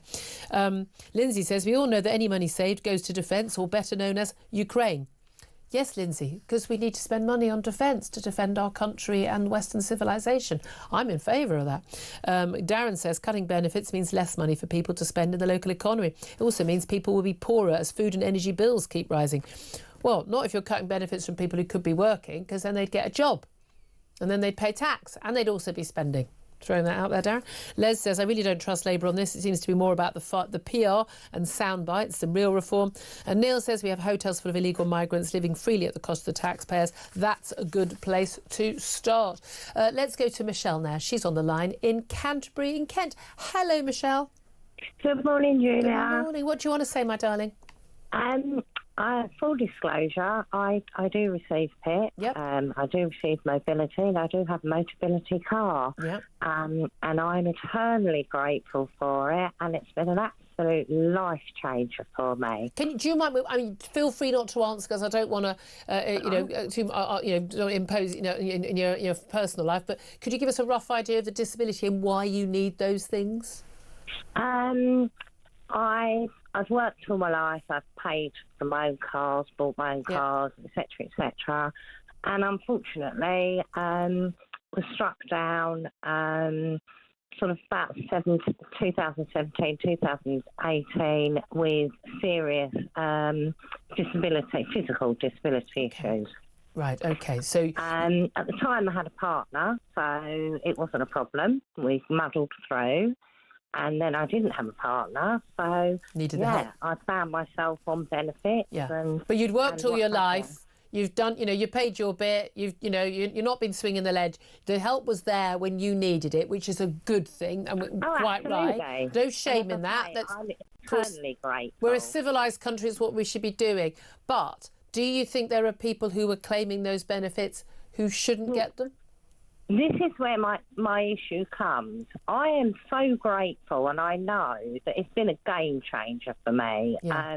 If I didn't have a car to drive around in, I wouldn't leave the house, because why would I go anywhere? I can't walk. Yeah.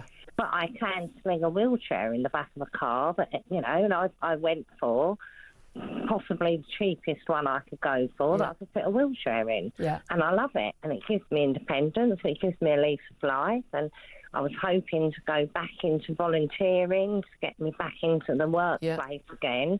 I was running my own company, and because I was sole trader, if I couldn't do the work, then obviously I wasn't going to make any money. So I had to fold the company. But wanted to retrain and what have you. And I wouldn't be able to do that without my car. However, it's not sustainable, so it will stop for all of us. And that's the worry, isn't it? That when they reform it, because these things are always done in a cat-handed way, that actually they end up hurting the people who do genuinely need it. How could it be done in a way that wouldn't hurt people like you who need it, but it would manage to catch the people who don't? My fear is, and this is going to sound so contentious, that the reforms will be carried out by the same civil servants who couldn't be asked to do their jobs in the first place and let it get in this state. Yeah, that's my biggest concern. That's the worry. Exactly. The people the massive explosion. Apologies for the language, by the way. There, the massive explosion in claims in recent years, certainly lockdown onwards, has been partly because we've had telephone assessments. One of your callers left, I think it was a voice note or a call, and said when people are assessed, they should be assessed properly. Yeah. Now, I've never had to lie to the DWP because, sadly, that is my circumstances. Yeah. But I don't have to prove it. How would you prove it?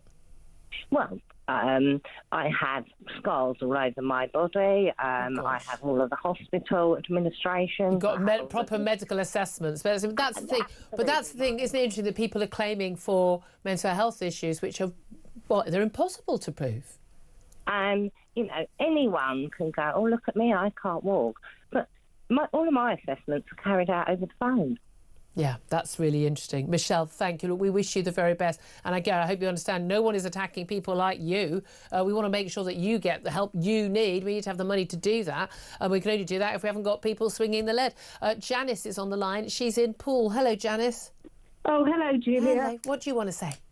Well, I'm just phoning to say that I bought 3 sums up, 2 that work, but 1 that doesn't because he's got severe autism. So he can't work, he can't do anything, he depends on me for everything. How old is he? He's just turned 29 last week. 29. And how does the autism affect him? Because obviously we know that's a massive spectrum, and there are people who say they're autistic who carry on a completely normal life, and there are people who are very severely affected. So what sort of impact does it have? Oh, he has meltdowns like 2 or 3 times a day. Yeah. Just general things he can't cope with. Anything that changes. Yeah. You No know, one's going to employ him. He's not even going to get through a job interview. No one's going to employ him, basically. Oh no! If you wanted him to make you a sandwich, he could, but it would take him about half an hour.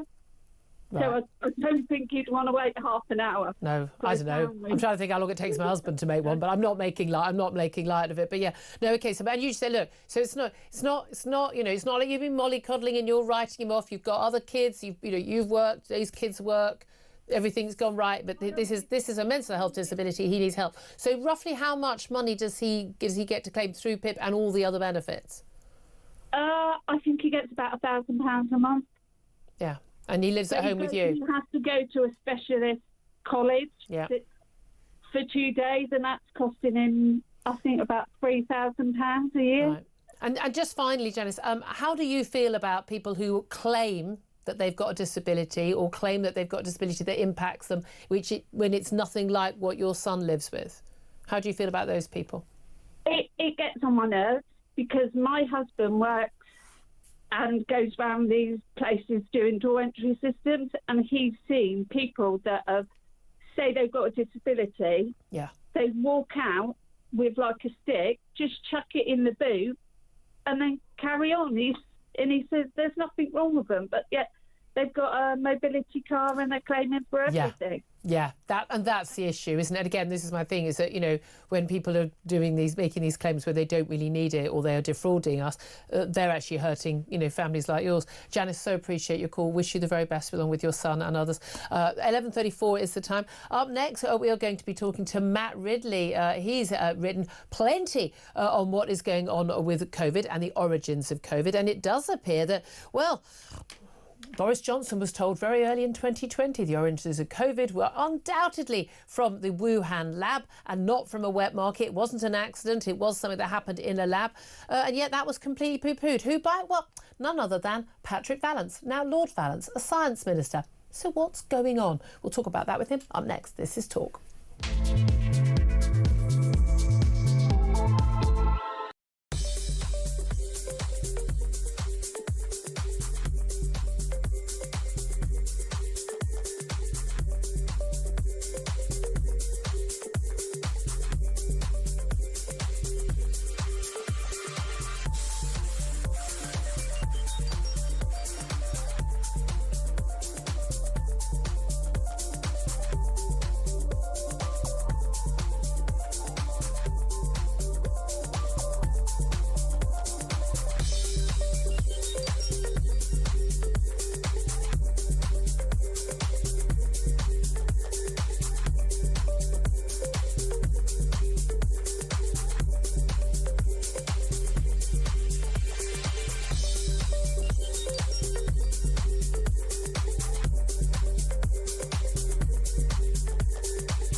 across the UK. On DAB+, on your smart speaker, on your smart TV, and on your side. This is Talk.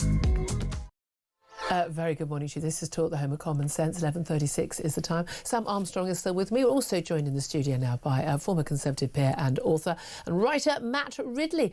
Very good morning to you. Great to see you. Good morning. Now, the reason I want to talk to you today is because of a big story in the Mail on Sunday yesterday when it emerged that Sir Richard Dearlove, former boss of MI6, although already then an ex-spy chief, back in 2020, before we'd even locked down, he had gone to Number 10 when Boris Johnson was Prime Minister with a dossier compiled by top experts saying what they thought the origins of COVID were. Big debate at the time. Was it from the wet markets in Wuhan?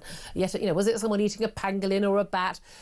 Or was it from, quite by complete coincidence, the Wuhan lab where they were doing work on coronaviruses? The evidence that he presented to Boris Johnson, which he says the Prime Minister, and with sources close to him suggest he did agree that this was convincing, was completely poo-pooed by a man called Sir Patrick Vallance. Very much in the news, appeared at all those press conferences for those 2 years of the COVID pandemic. He's now Lord Vallance. He was the chief scientific advisor, now a science minister based in the Lords. But he poo-pooed this idea. Now, there is a question mark over why he would poo-poo this idea, and this came up, of course, in your book, your brilliant book, Viral, co-written with Alina Chan, published since the pandemic, about why so many people in high levels in government and in government bodies, both here and in America, working people like Anthony Fauci and others, why they, for some reason, didn't want to publicly accept the idea that COVID had been man-made. What do you think's going on?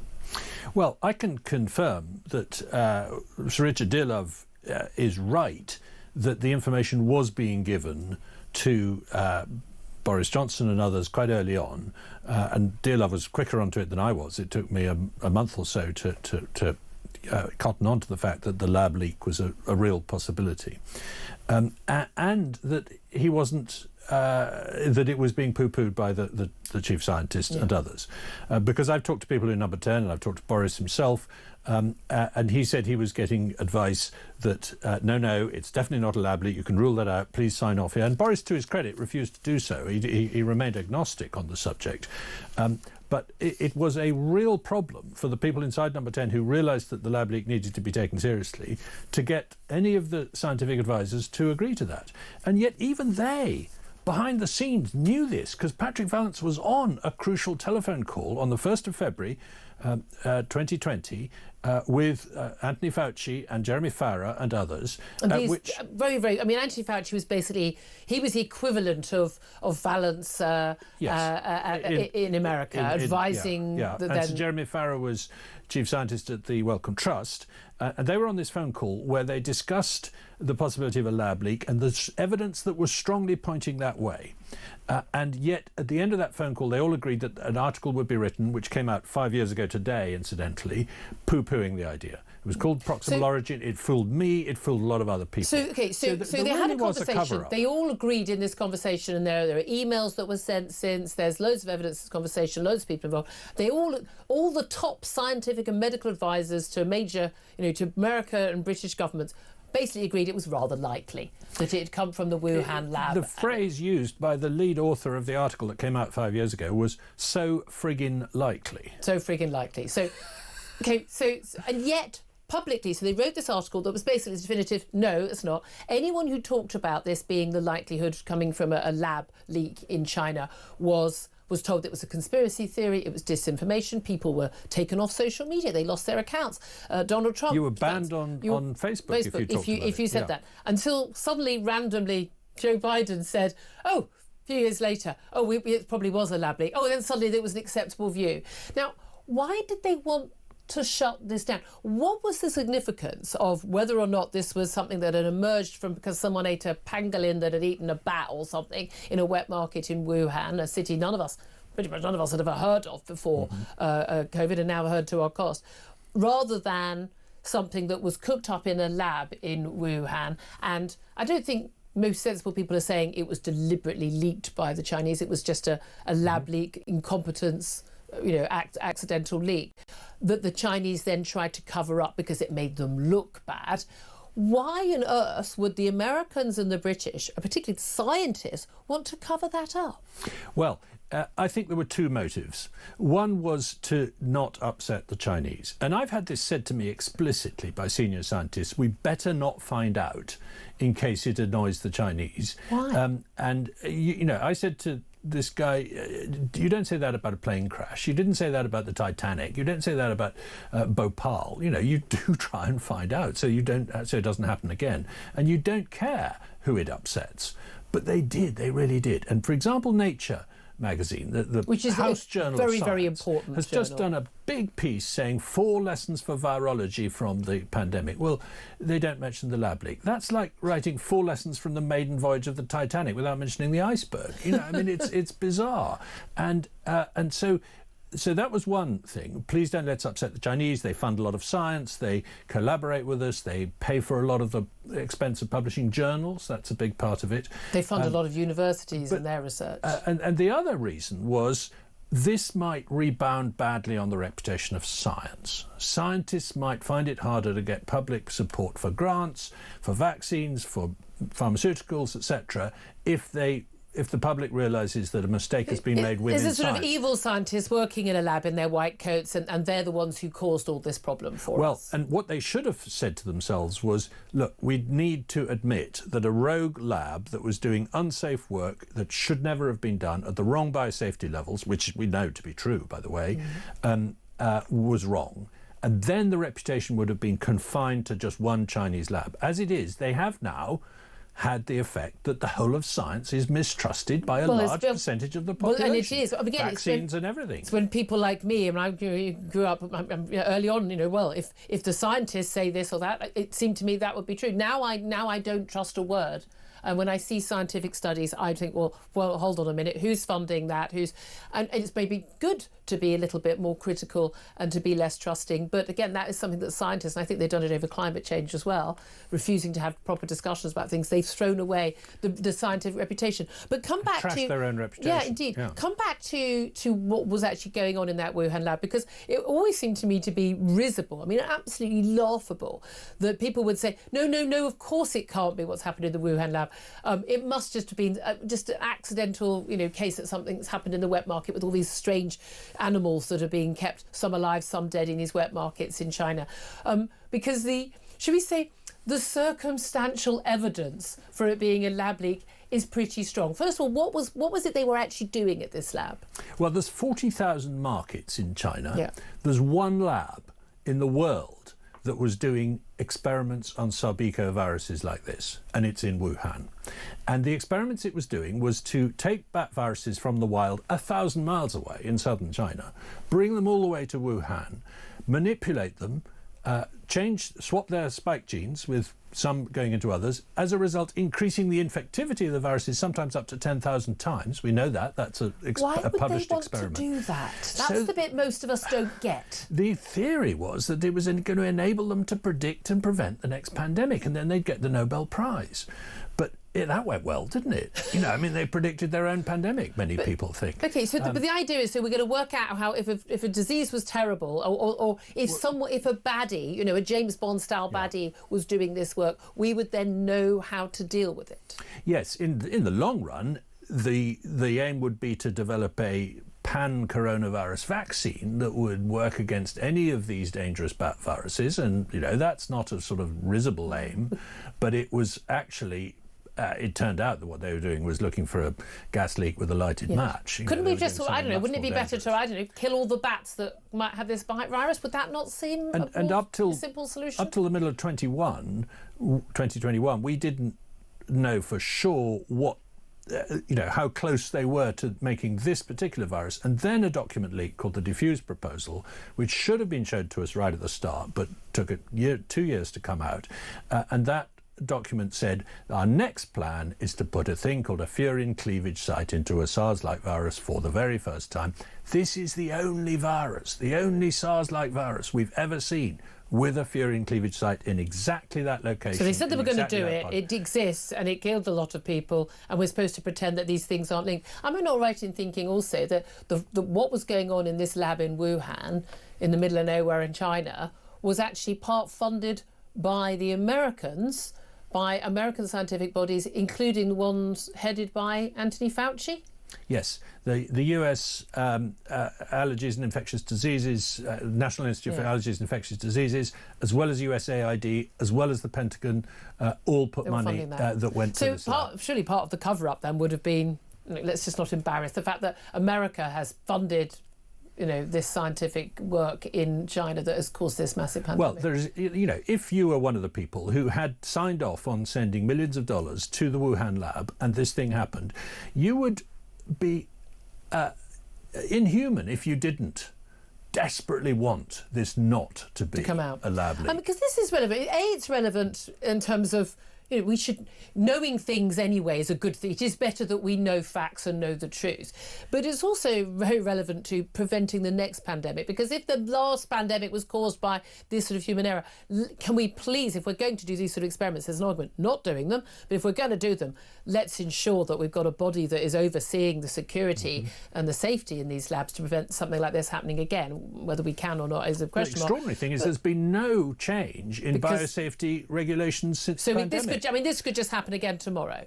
Not only that, but rogue actors are, bad actors are looking at this and worrying about it. The Iranians, I'm sure, are looking at this. Putin's looking at this. Exactly. Xi Jinping, happily. And by the way, there's quite an important potential lesson in here, which is the puzzling thing about this virus was that it was so infectious from the get-go. That's very unusual for an animal virus. Normally it struggles to transmit between people. The reason may be because it had been in a lab trained on things, so it trained on human cells, so it could be that the main lesson here is that we are much more likely to spark a global pandemic with lab accidents than we are with markets. Brilliant. So let's carry on doing that and denying that we're doing it and not making it any safer. I'm afraid so. I mean, it's I didn't start out thinking this. As I said, the first few months I was going around telling people, no, it's probably not a lab leak. These scientists have written this paper saying it isn't. I feel really betrayed on this. Patrick Vallance, now Lord Vallance, not elected but a government minister, a science minister. He's been poo-pooing all of this all along. He's basically one of the people in charge of governing science in this country. But he's an anti-scientist, because if you don't want to go with the evidence and the facts, you don't want to go with scientific processes, you're not a supporter of science. Well, I think he's a well-meaning, decent man. Why do we always think that? Well, I don't know. I've met him. He's perfectly pleasant, and he's tried to do the right thing on other issues. But he is in Parliament now, and therefore there is a method of calling him to account before select committees or at questions, and this needs to happen, because exactly why he suppressed this very important story and keeps doing so, because just in response to the Mail on Sunday article, they said, we're leaving it to the WHO. Well, we know that's what they said to me. We're not doing that again. And the WHO are hopeless on this. So good, Rich. You've been absolutely fantastic. There's some wonderful helping to expose this and to help explain it to those of us who are not, science boffins. Matt Ridley, former Conservative peer writer. And Newcastle United supporter. A very happy Newcastle United supporter. And author of Viral, co-written with Anita Chan. And a new book. Come back in. All of your books are actually brilliant. And your fascinating book, Birds, Sex and Beauty, which sounds a rather different kind of book. I promise we'll get you back in again. Just want to get a quick reaction from Sam Armstrong listening to all of this. Yeah, I found the thing most shocking was that Sir Richard Dearlove, the former MI6 director or chief, had been the one who had to do it. I can remember at the time, I've never said this before, but one day it just turned up on my desk a big list of some of the evidence from the Wuhan lab's own website of them breaching their own standards for level 4 biosafety stuff, and put it into a newspaper. But there were intelligence officers in this country that felt like they were being stopped from doing their job by a system that just simply didn't want to hear that the open source blatant information. And actually what happened is, in the 6 months it took for people really to start looking, that the Chinese lab destroyed all of its own databases, all of the publicly owned available information, and there's so much about it that was there, could have been found. And the usual people mysteriously disappearing as well. Absolutely fascinating. I'd love to hear your thoughts on that. Do get in touch. More from Sam Armstrong. Big thanks to Matt Ridley. Up next, we are going to be talking about that asylum backlog of rejected claims. It's gone up by almost 500% in just 2 years. So what's going on? This is Talk, the Home of Common Sense.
Arrest them on the beaches, stick them on a boat, or a barge or anything. The more seasickness you get, the better, in my view, and send them straight back for a and hovercraft. illegals and people who commit crimes like raping working class girls. Kick all them out. all of them. Yeah, that's a couple of million, 3 million. But you know, you can't just say mass deportation. Well, 2 or 3 million is a mass deportation. Needs to be done. You couldn't do 3 million. Don't talk. You can do it 10 flights a day would get rid of 1 million people a year.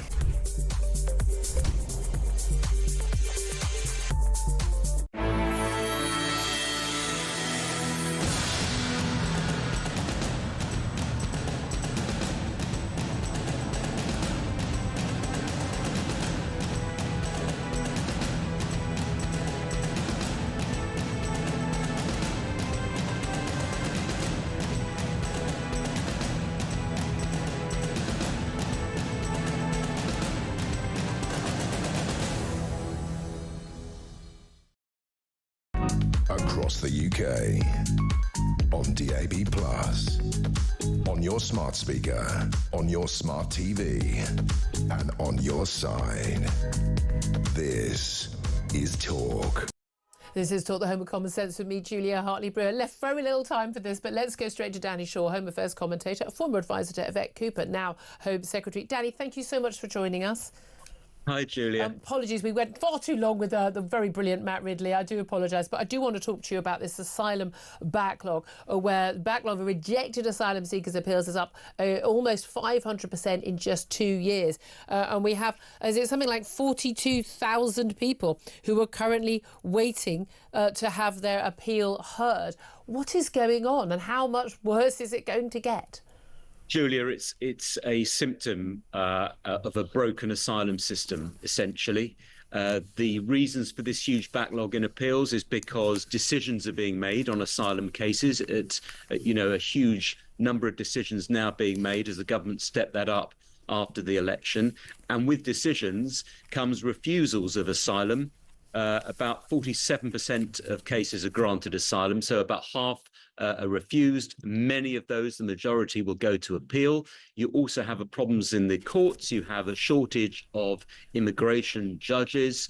You have a shortage of lawyers who can represent clients because the legal aid rates paid to lawyers that do this sort of work are so low that they're moving to other kinds of legal work.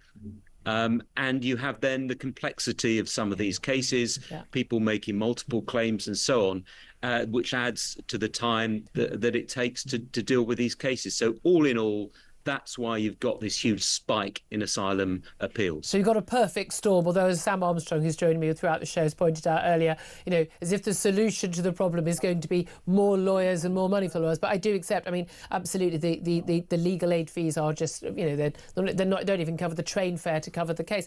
To a certain extent, we have seen speeding up under Tories at the end of their rule and the beginning of Labour, a speeding up of asylum claims being actually tackled. At one point, it was like one a week was being dealt with by those working in the asylum system. So the appeals, obviously, when they get rejected, we're having more cases being dealt with, more cases being rejected, and therefore more appeals. So could you argue that, to a certain extent, it's a victim of its own success, such as we can use the word success? A functioning system is a system where cases are dealt with quickly, they're processed, people who have no right to be here are removed, others who are granted are allowed to then move out of asylum accommodation, hopefully find work so that they're not a burden on the taxpayer. That's an asylum system that's working properly. But what we have here is an asylum system that has been blocked for years and years. Before the election, the government essentially stopped making decisions on thousands of claims. So that created a problem. And you also have a problem where you have people coming into the country in small boats claiming asylum. The country's borders are porous, so that's not a system that's working well, and that's leading to a large number of people putting in applications. I think the answer, Julia, because I know you don't have a lot of time, is to have a plan for 4 or 5 years. If you try and tackle this by saying, right, OK, we're going to surge the number of people doing these appeals and get them dealt with, what you will find is that you will have an increase in destitution because people whose appeals are rejected will have nowhere to go. They won't be able to get council accommodation and so on. They'll end up sleeping rough in tents. You've got to have a system that all works in lockstep, every single bit working over the next 4 years. And again, and have the accommodation, but also have the ability to get... It's all very well saying someone's got no right to be here. You've then got to get rid of them, and we don't have a system anymore. Not that the Rwanda system was on the scale that it would have dealt with it, but we spent £1.5 billion this year, the Refugee Council's forecast. It's going to housing people in hotels. But of course, even if we take people out of hotels, they're put in hostels and they're put other accommodation, they're also then competing with other local people for the same accommodation, and so that has and we're paying for that rent as well. A lot of these people are never going to get a job where they're not on benefits of some sort, so we're going to be paying for them either way. I think most people just feel like, the whole system is wrong, and what we need to do is prevent the people from getting here in the first place, which seems like the obvious solution. Danny Shaw, so appreciate you joining us. I do apologise for it being such a short topic, but I'm sure we'll talk with you about this many, many more times in the future. He's a Home Affairs commentator and former advisor to Yvette Cooper before she became Home Secretary. Lots more to talk about, including the local elections coming up. Reform have got a big press conference coming up. They are planning to do very well in those local elections, but how well will they do, and how much of an impact has the battles between Rupert Lowe and Nigel Farage had? This is Talk.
across the UK. On DAB+, on your smart speaker, on your smart TV, and on your side. This is Talk.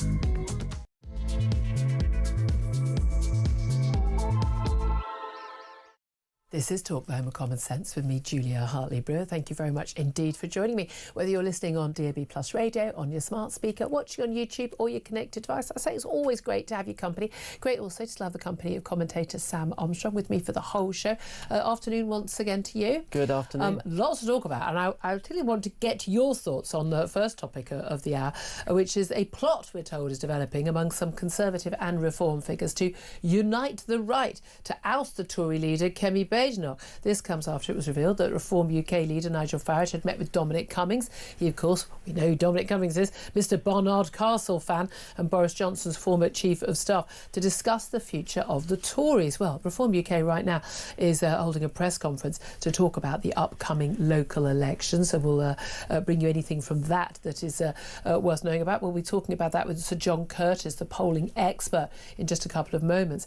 Also, we're going to be talking to Amanda Spillman. She's the former head of Ofsted. She's accused the Education Secretary, Bridget Phillipson, of putting the interests of teaching unions ahead of those of children in a scathing attack on the school reforms. Plus, and these are the stories that just, frankly, break your soul that they're still going on, Shakespeare's birthplace, the Stratford-upon Avon, is set to be decolonised after academics, wait for it, said presenting the playwright as a universal genius benefits the ideology of white European supremacy. These people are stark, staring mad. Anyway, it's coming up to 4 minutes past 12. Welcome to the Home of Common Sense. Sam Armstrong, first of all, is there a cunning plot to unite the right, a bid to get through the local elections at the beginning of May, where Reform hoped that, well, they were certainly hoping they would win them if all of the councils that were going to have local elections had actually put up all the seats, but we know lots of major local councils which would have fallen very well for Reform UK will not be going ahead with their local elections due to major reforms. That's kind of a Labour-Tory agreement, some would say, a nice little deal. But idea is that Kemi Badenoch, her Tory party not doing very well, behind Reform and Labour in the polls still, could do badly. The move to unite the right and oust Kemi Badenoch. Is that happening? Well, let's start with the physical mechanics of the polling. At present, Nigel Farage has had his own personal poll ratings have gone down a little bit over the past month for two reasons, I think. Some of it on the Rupert Lowe, some of it on Ukraine, Russia, Donald Trump. Yeah. But you're now in a position in which after all of that, Reform's poll ratings as a party have not been hit. If anything, they've ticked up another 1 point. And I think you're now in a position in which the Tory party and the Reform party are both sat around 20 to 27 points in the polls, and that figure is just not going to change.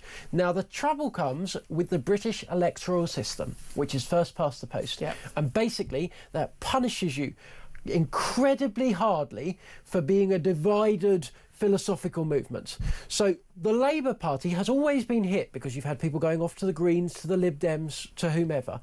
And as a result, the Tories tend to have won more elections. You're now in a position in which, comparatively, the left of British politics is united, predominantly around the Labour Party. You're going to see them, I think, by the time of the next election, being on about 30 to 35% in the polls. Whereas the Tories and Reform stuck on 2025. All of that means that we are guaranteed another 5 years of Keir Starmer's government. Right. So the electoral incentive, the imperative for Reform and Tories, for one of two things to happen.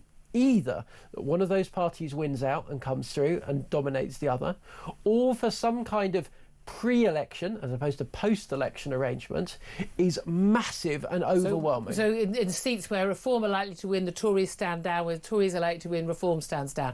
Very interesting. Well, I wonder what you'd make of that. You give us a call, 0344 499 1000. Would you be in favour of some sort of Unite the Right pact? Love to also hear your thoughts on how you would reform disability benefits. Either way, same number to call, 0344 499 1000. Text the word TALK and your message to 87222. Send us a message on X at Talk TV. Call to charge the national rate. Text cost 1, standard network rate message. Right, well, let's talk about all of this with Sir John Curtis. He's a polling expert, professor of politics at the University of Strathclyde. Good afternoon to you, Sir John. Good afternoon, Thank Julia. you for joining us. All right, there's lots to talk about because Reform right now are just hosting a press conference, and we understand that Nigel Farage he's welcomed 29 new councillors to Reform UK. That's ahead of the May local election campaign, people who have moved from other parties, largely, I think, the Tory party. We understand that they are hoping to get something like 200 seats in the local elections. So let's just focus on the local elections first up. First of all, how big an impact has the cancelled local elections in various different authorities? How big an impact is that going to have in terms of who is perceived to be the winner and the loser of these elections? Probably not as much as Reform have been arguing. Yes, it's true that the elections have been cancelled in 9 councils, but we've still got 23 council elections. It's a relatively small bunch, but it was always going to be a relatively small bunch. Those are virtually all of them, apart from 3 of them, are councils that are controlled by the Conservatives. Yep. They will give us a pretty good test of the ability of Reform to do well in predominantly Conservative areas. At the same time, and intriguingly in contrast, there are also 6 mayoral contests, 4 of which have been defended by Labour, the other 2 are new. These are all much more in more Labour parts of the United Kingdom, and they will give us an opportunity to assess whether or not Reform can advance in more Labour parts of the country. So in a sense, there will be 2 rather different stories to look at. Yeah. And I think the truth is there's still going to be enough at stake that if indeed Reform are going to do well, they're going to demonstrate it. Actually, there is one potential advantage to Reform of there being fewer council elections. Of course, the big challenge to Reform, and it's one of the things I'll be interested in hearing in the wake of this press conference, is how many candidates are they going to put out? There are about 1,500 council seats being fought over on the 1st of May. And I think a real challenge to Reform is whether or not, indeed, they are fighting most of those or not. And the fact that there are now somewhat fewer councils balloting makes it rather easier, perhaps, for Reform to find the activists to stand. Yeah, absolutely. And that's very interesting. But again, it's interesting how Reform are taking votes from not just the Tories, but also Labour. And there had been this view, I think, from lots of Labour folk, which was, well, you know, we're not really bothered by Reform. We can just criticise Nigel Farage and Rupert Lowe, whoever else, slag them off. But it's not really affecting us because it's splitting the Tory, the right-wing vote, taking votes from the Tories. They know perfectly well that that would have massively harmed the Tories at the last election and helped that, I mean, huge, big, loveless, but nevertheless landslide that Labour won. So not a problem. But of course, it is if they can take Labour votes as well, then that's a very different kind of threat. Well, life's a bit more complicated than that. It certainly is true that Reform are taking some votes off Labour. Actually, I think Labour's problem is much more fundamental than simply Nigel Farage. If you look at the polls, they are losing votes to everybody. They're losing votes to the Tories, they're losing votes to the Liberal Democrats, they're losing votes to the Greens. One of the problems facing Labour as a party that's tried to put itself in the centre of our politics is that does mean that as people become disillusioned, as they have become with the Labour government relatively quickly, they are at risk of going off to the left and to the right.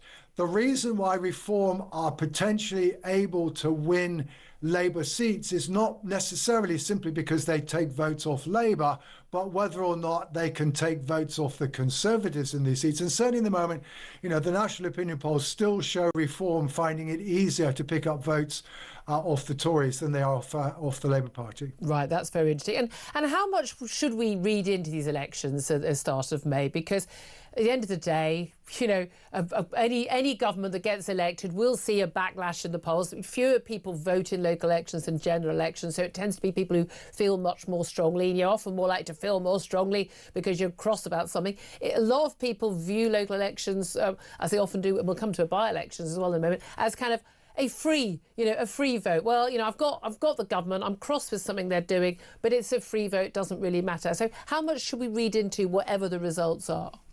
Well, I think the truth is they do provide valuable intelligence, but you do need to compare local elections with local elections. The most obvious point is that the Liberal Democrats always do better in local elections than they would do in any contemporaneous Westminster election. And that does therefore also tend to mean that Labour do less well than they would in a contemporaneous election. And of course, one other complication we've got with that comparison this time is, the seats that are being fought this time were last contested in May 2021. That was the day when Boris Johnson won the Hartlepool by-election and the Labour Party did badly. Now, that does therefore mean it is essentially the Conservatives in predominantly Conservative voting areas whose seats are on the line. They got about 900 of the 1,500 seats that are up for grab last night. So it is very much a defensive exercise. But at the end of the day, if Reform really are going to convince us that they are doing anything like as well as the national polls are saying, they A, need to find the activists, and B, they do need to be taking a significant number of seats off the Conservatives in these areas. And let's talk about the likelihood of that and where Reform are in the polling. We've seen opinion poll after opinion poll, which is routinely now putting certainly Reform ahead of the Tories, sometimes ahead of Labour as well. But again, as Sam Armstrong was touching on, our first past the post system does mean that actually you can, having 25% of the votes, depending on where they are, has a very different outcome for different parties. Well, indeed, but equally 25% of the vote has a different outcome, whether as a result of that you're still third or whether or not you are first. So Reform's problem, quote unquote, is that their vote is geographically evenly spread, and that therefore, when they're running third, as they did last July, they find it difficult to convert votes into seats. But if you're at if you've got a geographically evenly spread and you're at 25%, still a bit of a disadvantage, but it's going to become less of a disadvantage.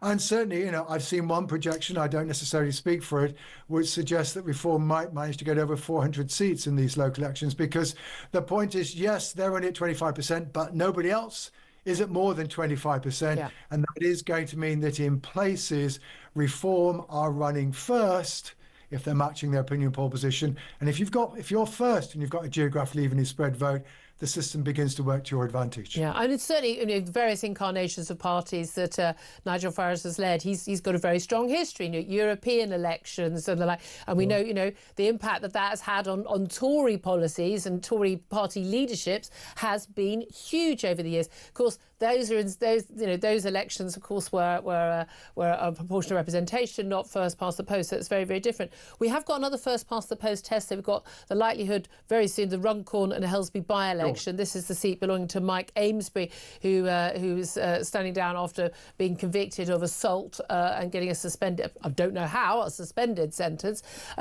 Reform seem to be polling ahead there. How big a big sort of, a big rocking of the system would it be if Reform actually won that by-election? Well, let's pick up both the points you make. I think one of the fundamental things that Nigel Farage's various parties have never previously done is to really embed themselves strongly within our local government system. They had some success around 2013, 2014, 2015.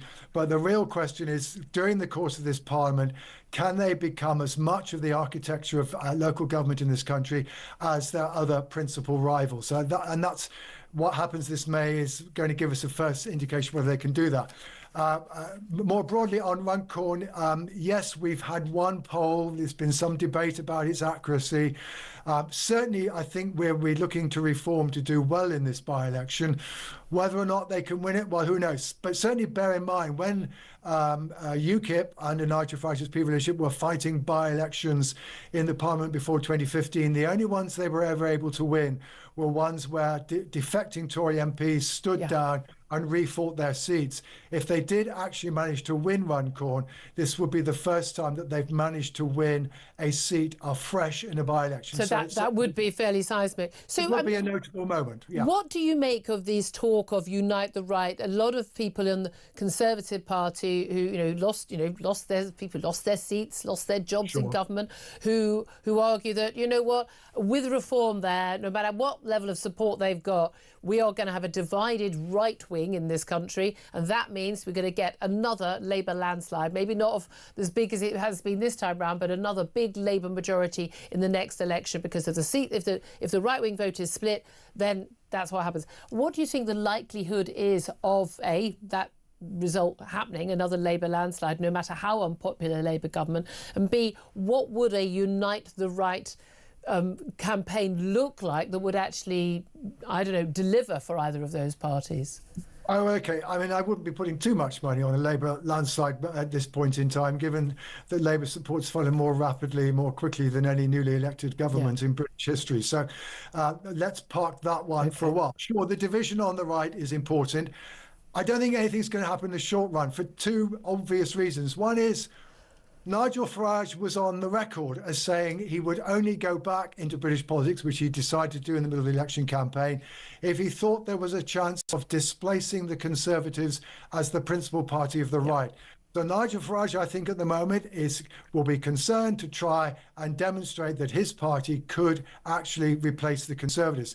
Kemi Badenoch, although many people regard her as on the right of the Conservative Party, is very clearly of the view that she doesn't want to be dealing with reform, and she reckons that under her leadership she can turn things around. And of course we are going to get the beginning of an internal party consultation tomorrow, which is the direction in which she is proposing to go.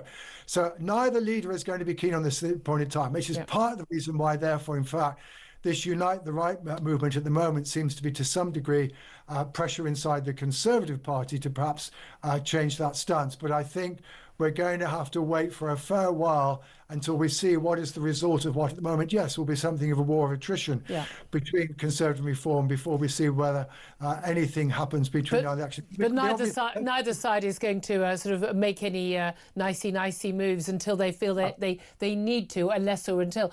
What has been the impact of these battles going on between Nigel Farage and Rupert Lowe? Was one of his 5 MPs, no longer a Reform MP. In fact, now the Gaza group of MPs now has more MPs than Reform does.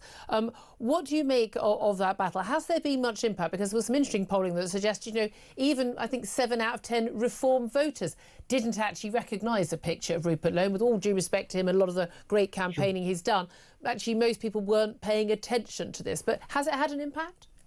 I think it's difficult to discern an impact so far. If you look at the polls that have been done since this story broke, yes, I think I can find you one where Reform is down, but I can then find you a couple of others where it's up very slightly. I think more broadly what is true is that probably the rise in Reform support began to tail off at towards the end of last month. That's in February. They seem now to be at about 25%, and they now seem to be sticking at around 25%. So I think the question that faces Reform now is, as it were, have they reached the peak Reform? Have they maxed out at least the group of people that they've been managing to appeal to during the course of the 6 months? They've had 6 months of pretty much continuous growth. It may just be now that that's come to a halt, but certainly I don't see any signs so far of any marked decline in Reform support. I mean, it's a very interesting time in British politics, but again, it's all very different, isn't it, from what's been happening in Europe, where, of course, they do have proportionate representation. But then even then, we've often seen parties that don't make the sort of the Giorgia Meloni's party and others which have made the jump into power, but they often are frozen out by centre-right and centre-left and hard left, basically keeping them out of power. Well, look, Julia, virtually all of what we used to call Western Europe, i.e. before the Berlin Wall, has seen a fundamental change in the party system, the parties that voters are choosing between during the course of the last 20, 30 years. The UK has been quite remarkable hitherto in there not being that change. The July election raised the question as to whether or not the Conservative and Labour duopoly was now facing a bigger challenge than ever before. Reform is part of that story, but so also are the Greens. Oh, by the way, the Liberal Democrats are up a bit as well now in the opinion polls. The truth is we've got a more fragmented electorate than we've had for some, well, frankly, ever since the 1920s. And we do indeed live in interesting times, and none of us quite know how this is going to play out. Just to let you know, by the way, we've just been keeping an eye on the Reform press conference. Nigel Farage has been speaking, but Zia Youssef, the Reform chairman, he said that Reform is going to stand candidates in all 1,600 seats are at stake on May the 1st. What do you make of that? That will be important if it is indeed they do manage to find all these candidates. And if they do so, it will in itself be an indication that Reform's project of beginning to turn itself into a political party with a regular local party organisation everywhere, something the Eurosceptic right have hitherto failed really to achieve. That they're making progress on that. So that in itself will be important. And then the question will be, how well do these candidates do? Many of them, of course, may well be novices and, may find that fighting local elections maybe in some cases a bit more difficult than they anticipate. But then, do they indeed then manage to pick up a significant vote and be a significant number of seats? It's going to be absolutely fascinating. Oh, now we both love our politics, and it's always good when things aren't always obvious, because we keeps us both in a job. Sir John Curtis, polling expert, Professor of Politics, University of Strathclyde, and all-round guru on elections. Always so good to talk to you. Thank you very much indeed. Sam Armstrong, really interesting what he has to say on all of those topics, but it is going to be fascinating to see how well or not well Reform do. That's kind of where everyone's looking. But the future of Kemi Badenoch, your Tory party leader, that is going to rest on how well another party does.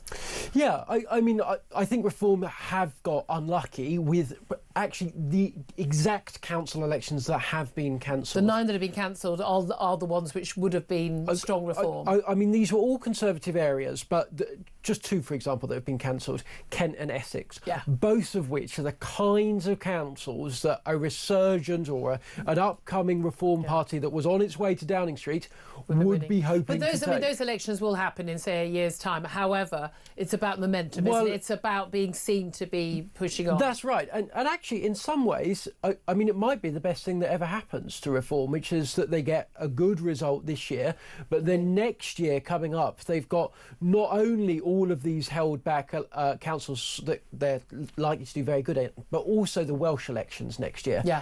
And that is the biggest test of British politics over the next couple of years. What happens in Wales? Because it is absolutely possible. It's absolutely possible, looking at polls, that Wales could go Reform. And then you've got potentially a Reform First Minister, certainly the largest party in the Senate, from Reform, and then all bets are off. It's going to be absolutely fascinating. Never ever tell me that politics is boring.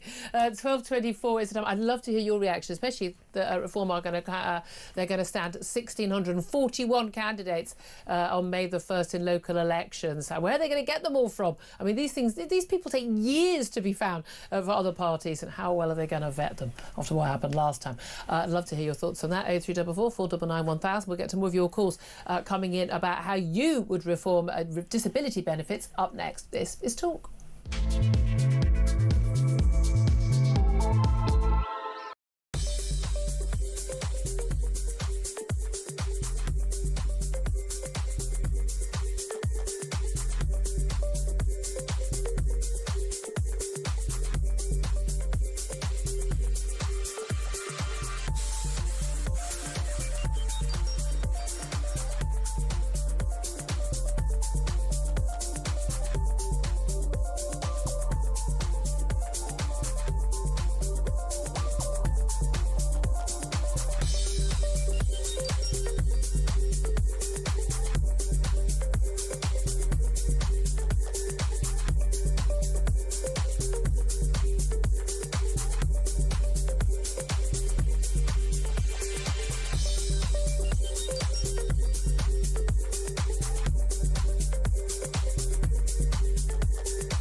potholes don't seem to be being repaired. No. And bins don't seem to be collected. I mean, some councils are talking about collecting them every 3 Well, they're on weeks. strike in Birmingham. They've got rats up there the size of cats. You know, people are going, we can't do anything. The bin men have gone on strike because it's so dangerous now. They don't want to get bitten by these rabid rats. I mean, it's ridiculous. I think most of us remember the day a few years ago when actually your bins were collected every single week. Yeah. And we were paying a huge amount less. So you're sort of wondering, where's the money going? Well, it's going on all the renewable stuff, it's going on DEI, all of this good stuff. Wokery has taken over.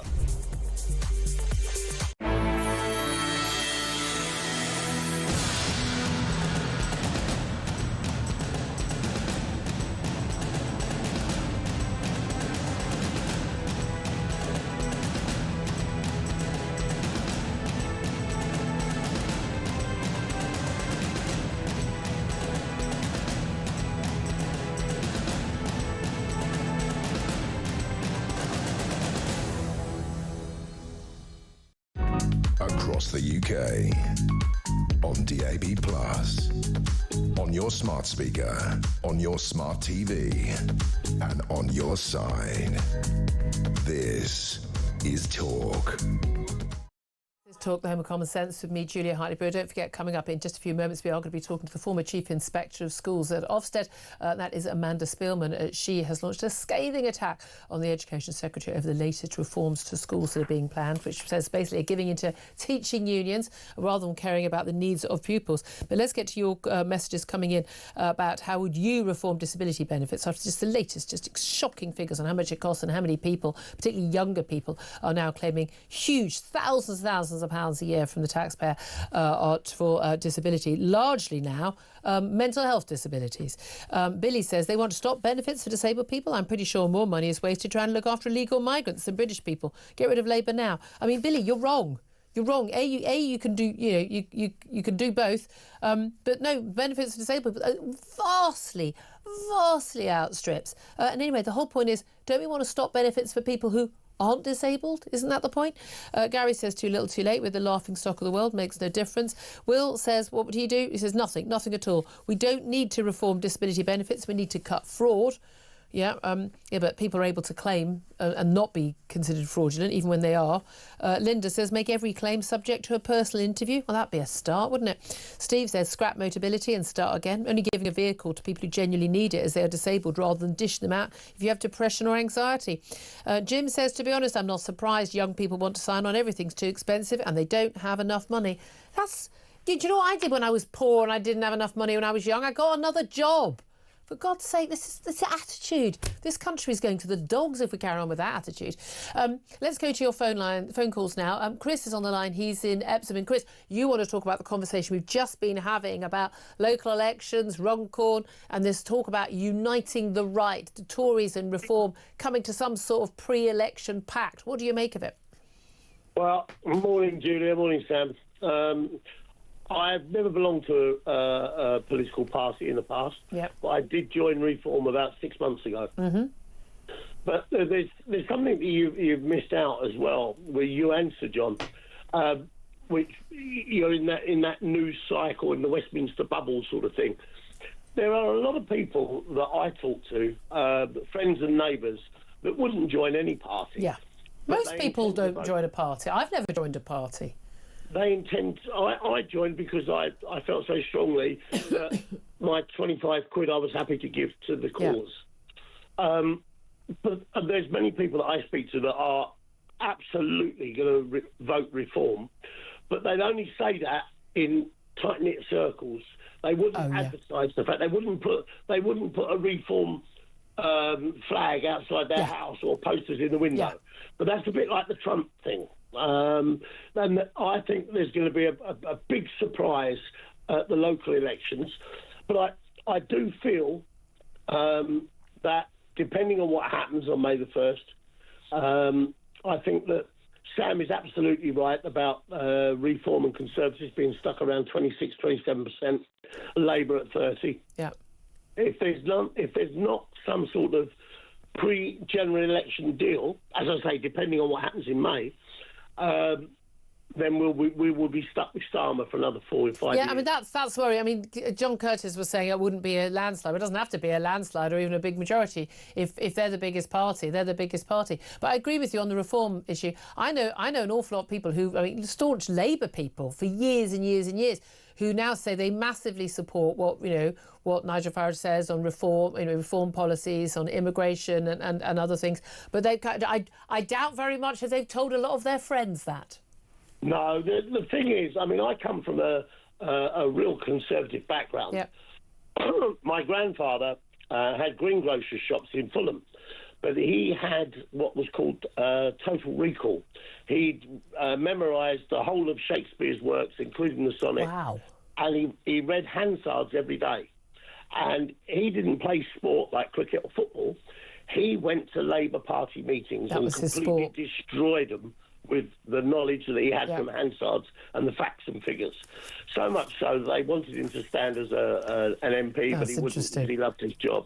Now, my father, rest in peace, lost him 2 years ago. He worked until he was 85 in the family business, staunch Conservative, but towards the end, we didn't recognise the Tory party that gave me. I left school with no exams, no qualifications whatsoever. I started work at just before 16. Yeah. But you're saying, I'm just sorry because I've got to go to a break. But you say you just don't recognise the party as it is right now. Hence the joining reform. Chris, I do appreciate you calling. Thank you very much indeed. Do call again as soon as possible. Right now, though, it's time to find out how you could be in with a chance of winning Oasis tickets at Wembley this summer.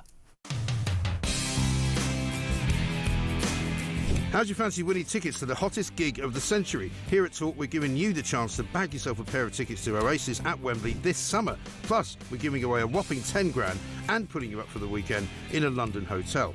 All you need to do is text the word prize to 83338 and you're in the draw. Alternatively, you can enter by post. Once again, all you need to do is text the word prize to 83338 or you can enter by post. Good luck! 18 plus UK excluding Northern Ireland. Enter by text for £2 plus one standard network charge by 11 p.m. on the 7th of April 2025. Or post your name and number to Oasis Competition, PO Box 3190. Colchester CO2 8GP to arrive by 5 p.m. on the 10th of April 2025. Full terms and conditions at talksport.com. A very, very good luck to you. Do not want to miss out on the gig of the decade. 12:34 is the time. Up next, going to talk to a former Ofsted chief, that's Amanda Spielman, about why she is not happy with the government's latest reforms to schools. This is Talk. We are the home of common sense.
across the UK.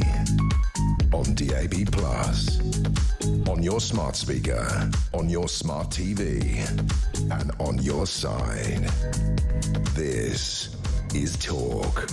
This is Talk, the home of common sense, with me, Julia Hartley-Brewer. Sam Armstrong still with us. And, of course, delighted to be joined now by the former Chief Inspector of Ofsted. That's Amanda Spillman. A very good afternoon to you. Good afternoon. Thank you so much for joining us. Now, you're on the front page of the newspapers today, attacking the Education Secretary, Bridget Phillipson, saying that she's putting teaching unions' interests ahead of the interests of children. What do you not like that she's planning to do? There's a whole set of changes that are being made. One around restricting the freedoms that academies have. One, a curriculum and assessment review where we're waiting to see what's coming. Putting the teacher training standards under review, and also some significant changes to inspection. And they add up. And first of all, it's not clear that these are based on sort of real evaluation of there being a specific problem. What are the strengths? What are the weaknesses of what's there at the moment? And secondly, they add up to something that's very clearly edging towards always putting the interests of adults, the kinds of things that please union, further up the pecking order, and things that are good for children a bit further down. As Chief Inspector, my role was to look at things from children's point of view and parents' point of view. And I do think we're at a point where parents should be feeling some concern. Well, indeed. I mean, we know actually one of the few really strong successes of the Tory years was actually the improvement in standards in state schools. Part of that was giving, having academies and giving more independence to good heads and good academy chains to just turn things around. I've been to a few of the schools where just absolute turnaround, and in particular for the children who most need it, who come from homes where school wasn't valued and parents are highly educated, and these children's lives are being turned around, and it's magnificent. And the international data, the comparisons with other countries have shown categorically schools in England have got better. Why would what the government is planning to do bring down standards and hurt children, though? Well, first of all, the policy of the last 20 years of it generally increasing autonomy in the system seems to be a contributor to this trend of improvement. The curriculum reforms, the changes to inspection to really focus on substance and integrity, changes to the initial teacher training standards and early career framework. Without sort of analysing the effect of those more closely, it's impossible to know which bits have really been part of this and which bits do need tweaking. And of course, there are always things that will need tweaking and adjusting. But it feels as though we're in danger of discarding a lot wholesale and then going, whoops, in 3 or 5 years, maybe it wasn't such a good idea. It would be great to do this work first. Yeah, it's old-fashioned, isn't it, to do that research first? And again, the whoops is all very well when it's something that doesn't impact someone's life forever. But children are only going to be in, year 7 once, or year 8 once, or year 4 once. I mean, that it does matter, doesn't it? I suppose my big wariness is if the teaching unions approve of something, I'm genuinely now wary, given their appalling behaviour over lockdown, particularly the National Education Union, which put not even the needs of teachers, it was just the wants of teachers. There was no evidence that teachers suffered any more from COVID or from COVID death at all than other people out at work. And I know you, of course, were Chief Inspector at Ofsted during those COVID years, and you spoke out from very early on about your concerns about children missing school. How much of that impact is still there in the system? It's clear that there's some, but it's very hard to unravel what specifically lockdown, what is other social changes, what is things like smartphones.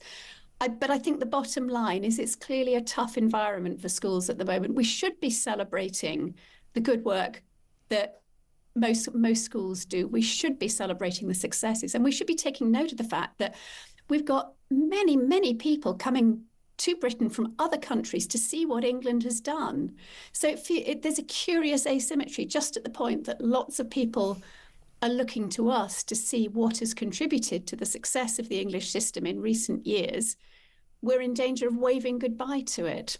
Yeah, I mean, it's very frustrating, that, isn't it? I mean, how much do you think there's an issue with schools seem to be almost working as, you know, social workers. I've got a very good friend who's a head teacher. He says he's kind of social services and the riot squad at the same time, and doesn't get to do any teaching anymore. And lots of teachers say that they're dealing with discipline, they're dealing with children with mental health problems, with behavioural problems. Every child seems to have a label now of, you know, ADHD, autism. We've got 2 children in every class of 30 on average are claiming a disability or sickness or incapacity benefit of some sort. I mean, that wasn't the case when you were at school or when I was at school or most of our audience was at school. How big an issue is that in terms of actually getting round to teaching anything? It's a pretty staggering shift, and the propensity to label, the incentives and distortions that a poorly designed benefit or support system can create. Clearly, we are at the point that systems that were designed with the best of intent to support individuals and to help schools aren't quite working as intended. The whole SEND system really could do with some much more fundamental reforms than anybody's been willing to contemplate in the last decade. The 2014 changes didn't do what was hoped, and the most recent review didn't really address that. Yeah. But schools need to be first and foremost places to educate children. They can't be all things to all people. And I've also consistently pushed back when people have reached for schools to solve every social problem. Cleaning the teeth, feeding the kids, mental health, dealing with the mobile phone issue. It's kind of like, do we leave anything to parents anymore? Parents have an important job to do, and talking about the really boring things like getting children properly potty trained before they start in reception, that matters. It's people were really surprised. I think I was the first person to start talking about the problem 7 years ago, something like that. And I remember I was on a platform with Alistair Campbell the day I made a speech about it, and the world was really surprised and said, "Is it really an issue?" And I said, "Yes, it is." And then people started asking the teacher. I have to say, I was absolutely flabbergasted that there were parents who apparently were so feckless and useless and lazy, they couldn't be bothered to potty train their kids. And I'm thinking, so, well, you think it's less bother for your kid to be able to use the loo than you to have to spend a fortune on nappies or to have to, you know, change their pants and their jogging bottoms every 10 minutes. I've always found that utterly bizarre. So who are the parents not doing that? I mean, I'm assuming they're the same parents who don't give their kid a proper meal, don't clean their teeth and don't do anything else. Well, that's not something I can comment on, Julia, because one of the things we never did at Ofsted was go into houses and say what are the parents like. We were just looking at the problem from the schools were left with. But getting that focus that schools are there first and foremost to educate, and that we cannot allow teachers and heads to be sucked away into trying to solve everything else. The constraints on social services, the substantial reductions in funding, there's no question that has pushed more work on to schools. So my plea is always to make sure that each individual service is properly funded. Don't look at schools as being the place to pick up catch-all. Can I just ask you, just finally, what do you make of the government's policy for VAT on school fees for private schools? We've now got, I mean, I think Rachel Reeves, the Chancellor's had 4 top barristers, top KCs to defend her case against a group of parents of disabled children who make up a huge number of those who are at private school, attending, you know, vital schooling for children with severe learning disabilities that simply not available in the state system. What do you make of that decision to put VAT on private school fees? Well, it is a real worry, as you say. There's one set of children with very severe disabilities and problems of various kinds, and government may be focusing on that. But there's also quite a lot of children who wouldn't qualify for a formal statement of special educational needs, but who nonetheless have not flourished in mainstream schools, who've got lesser kinds of difficulties, and parents have felt they've had to find an alternative. It's making it really, really hard for parents to do what they think is best for their children. And it has made us an international outlier. I don't think I know of any other country where this kind of tax is applied to education services that parents buy. Yeah, indeed. It's very unusual, isn't it? Amanda Spillman, lovely to talk to you. I so appreciate it. I'm so glad you are still out and about, sort of passing commentary. You've always been a voice of reason on this show. Former Chief Inspector of Ofsted, Amanda Spillman there. She was there from 2017 to 2023. Sam Armstrong, your thoughts? Just going back to the reforms. I mean, the former Ofsted Chief attacking the Education Secretary, I mean, is quite something. What do you make of the reforms that Bridget Phillipson is planning? I think Bridget Phillipson is the most dangerous minister within this Labour government. Have you heard of Ed Miliband? I'm afraid. What about Rachel Reeves? I'm afraid I think this woman is seriously dangerous, because I fundamentally think that how we educate our children is the most important thing we do, because that is the future for our country. And Bridget Phillipson is an out-and-out class warrior that is determined to give the unions exactly what they want. And I'm sorry, but teachers' unions, they represent the adults in the classroom, they don't represent the children. And the effect of this bill is that Michaela Academy in Wembley, which educates Catherine Burblesking School, which educates some of this country's most deprived children to the very highest level, that Bridget Phillipson is going to go into that school, which has the best scores in the country, and say, stop what you're doing right now and teach my nationally approved union set curriculum using my methods. And the effect will be those kids, rather than being given the very best start in life and fantastic opportunity to come out of frankly difficult circumstances, they're going to be damned to a life of mediocrity. And I just think that's so wrong. I couldn't agree with you more. Absolutely. 12:48 is the time. Your thoughts always welcome on all the topics we're talking about. 0344 499 1000. Up next, going to talk about the utter madness of Shakespeare's birthplace being decolonised because, you know, it's racist and white supremacy, to talk about what a genius he was, and the NHS being told to stop using the word midwife. Deep sighs, everyone. This is Talk.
The Human Rights Act was passed by UK Parliament, it's applied by UK judges, and people who go to court, right, because we're a free country, they can appeal. They can go to court and they can appeal, and we have a process, and we cannot say justice is too expensive.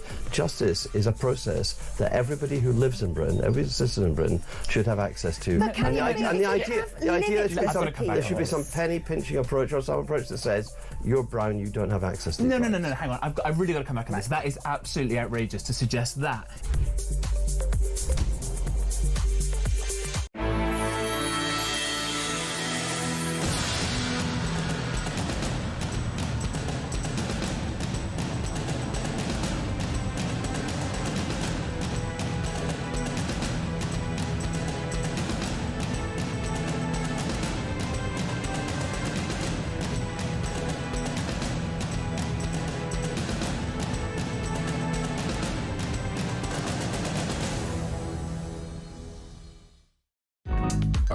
the UK.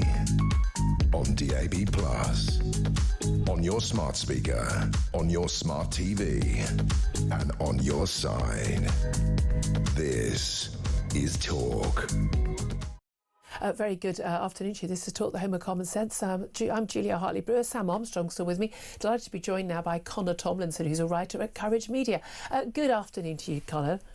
Good afternoon, Julia. Thank you for joining us. Two stories I want to talk to you about, and both of them they're kind of the break my soul stories of the wokedom. We keep thinking the wokedom thing's over, but no, the madness still continues. William Shakespeare's birthplace in Stratford-upon-Avon, of course, is being decolonised following concerns. Who from? About the playwright being used to promote white supremacy. Now, this is Shakespeare's Birthplace Trust. They own buildings linked to the Bard in Stratford-upon-Avon, and they have archival material as well. And they want to decolonise it, they say, to create a more inclusive museum experience. First of all, how is celebrating Shakespeare, yes, a white man, promoting white supremacy, and how do you decolonise that?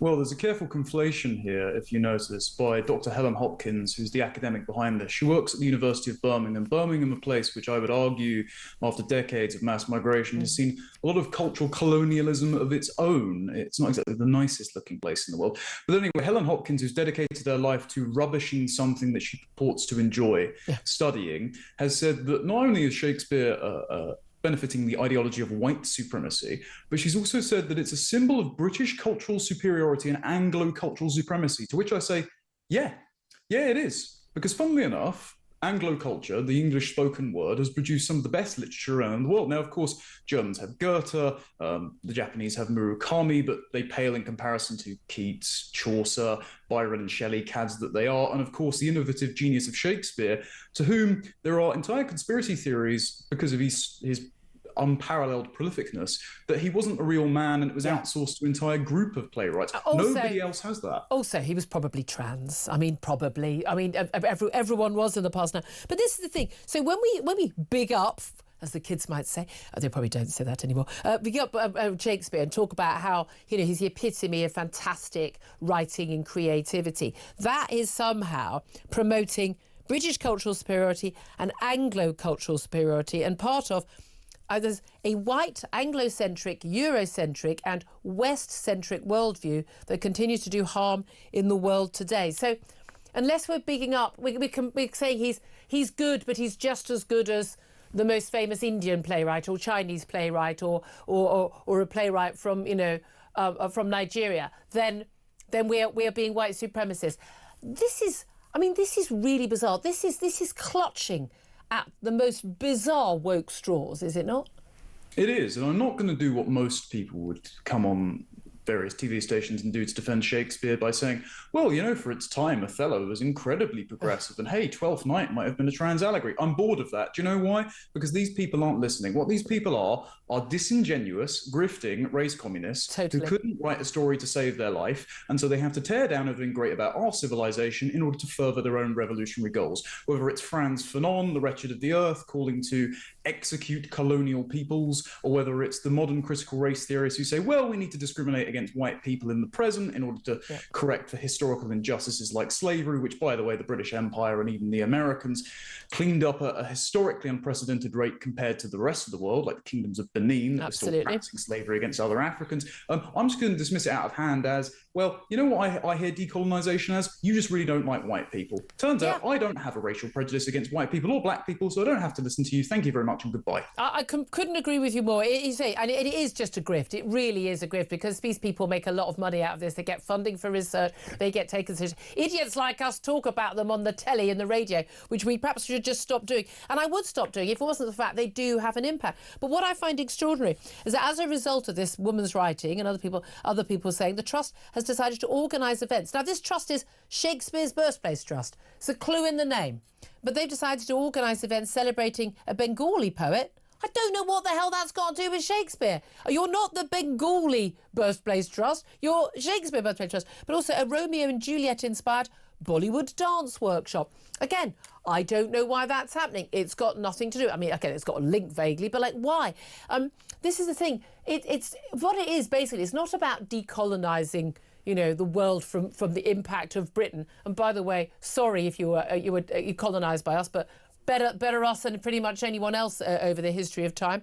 But they're actually trying to colonise our culture. They're actually trying to destroy our culture, which, by the way, is, again, one of the superior cultures the world has ever had because it's based on liberal democratic values. Well, sure. I mean, it's not just based on liberal democratic values. I mean, liberalism is basically English tradition taken out of England and exported everywhere else, which is actually why it doesn't work in a lot of places it's been tried, because it doesn't have the same traditions and customs. What this is a resentment of success, because these are wretched and insecure people who want things that they've never earned, and so they point at the successful, try to tear it down, and hope that in the vacuum which nature abhors, they can fill it with their own empowerment and self-enrichment. And it doesn't work, because most people just think it's mad. If we don't speak out about it, we don't talk about it, we don't stop it. I just find it literally one sentence, because time is against us. The NHS apparently has been told to stop using the word midwife because it's not inclusive of transgender people, even though, of course, the whole point of it is mid means with, it's with wife. So basically it's the people working with the women who are giving birth. And given that it's only women that give birth, I don't know why that's got anything to do with trans anyway. These are, again, sad, insecure people who are so openly in revolt against their own consciences and biology. They've lost touch with reality. Only, frankly, heterosexual biological women have children, and so we should just respect reality, and people might be a bit heterosexual. No, I've known plenty of women who are gay who've had children, but they can't do it the natural way. Yes, I know, but human beings but are built like nevertheless women, not non-binary. They're not men. For the predominant standard rather than these marginal outliers. Absolutely. Couldn't agree with you more. And again, it's only ever when it's about women's healthcare that these words are changed, never for the men. Connor Tomlinson, writer at Courage Media, thank you for that. Sam Armstrong, I mean, this stuff just makes us all tear our hair. I know you did loads of work at the Free Speech Union as well. It's when they start controlling the language, but the language has power. Yeah, it hugely does. And of course, that is why they're going after the likes of William Shakespeare, who so amplifies what it is to be English, what it is to write about England, to feel English, etc. They have to go after these people because, heaven forbid,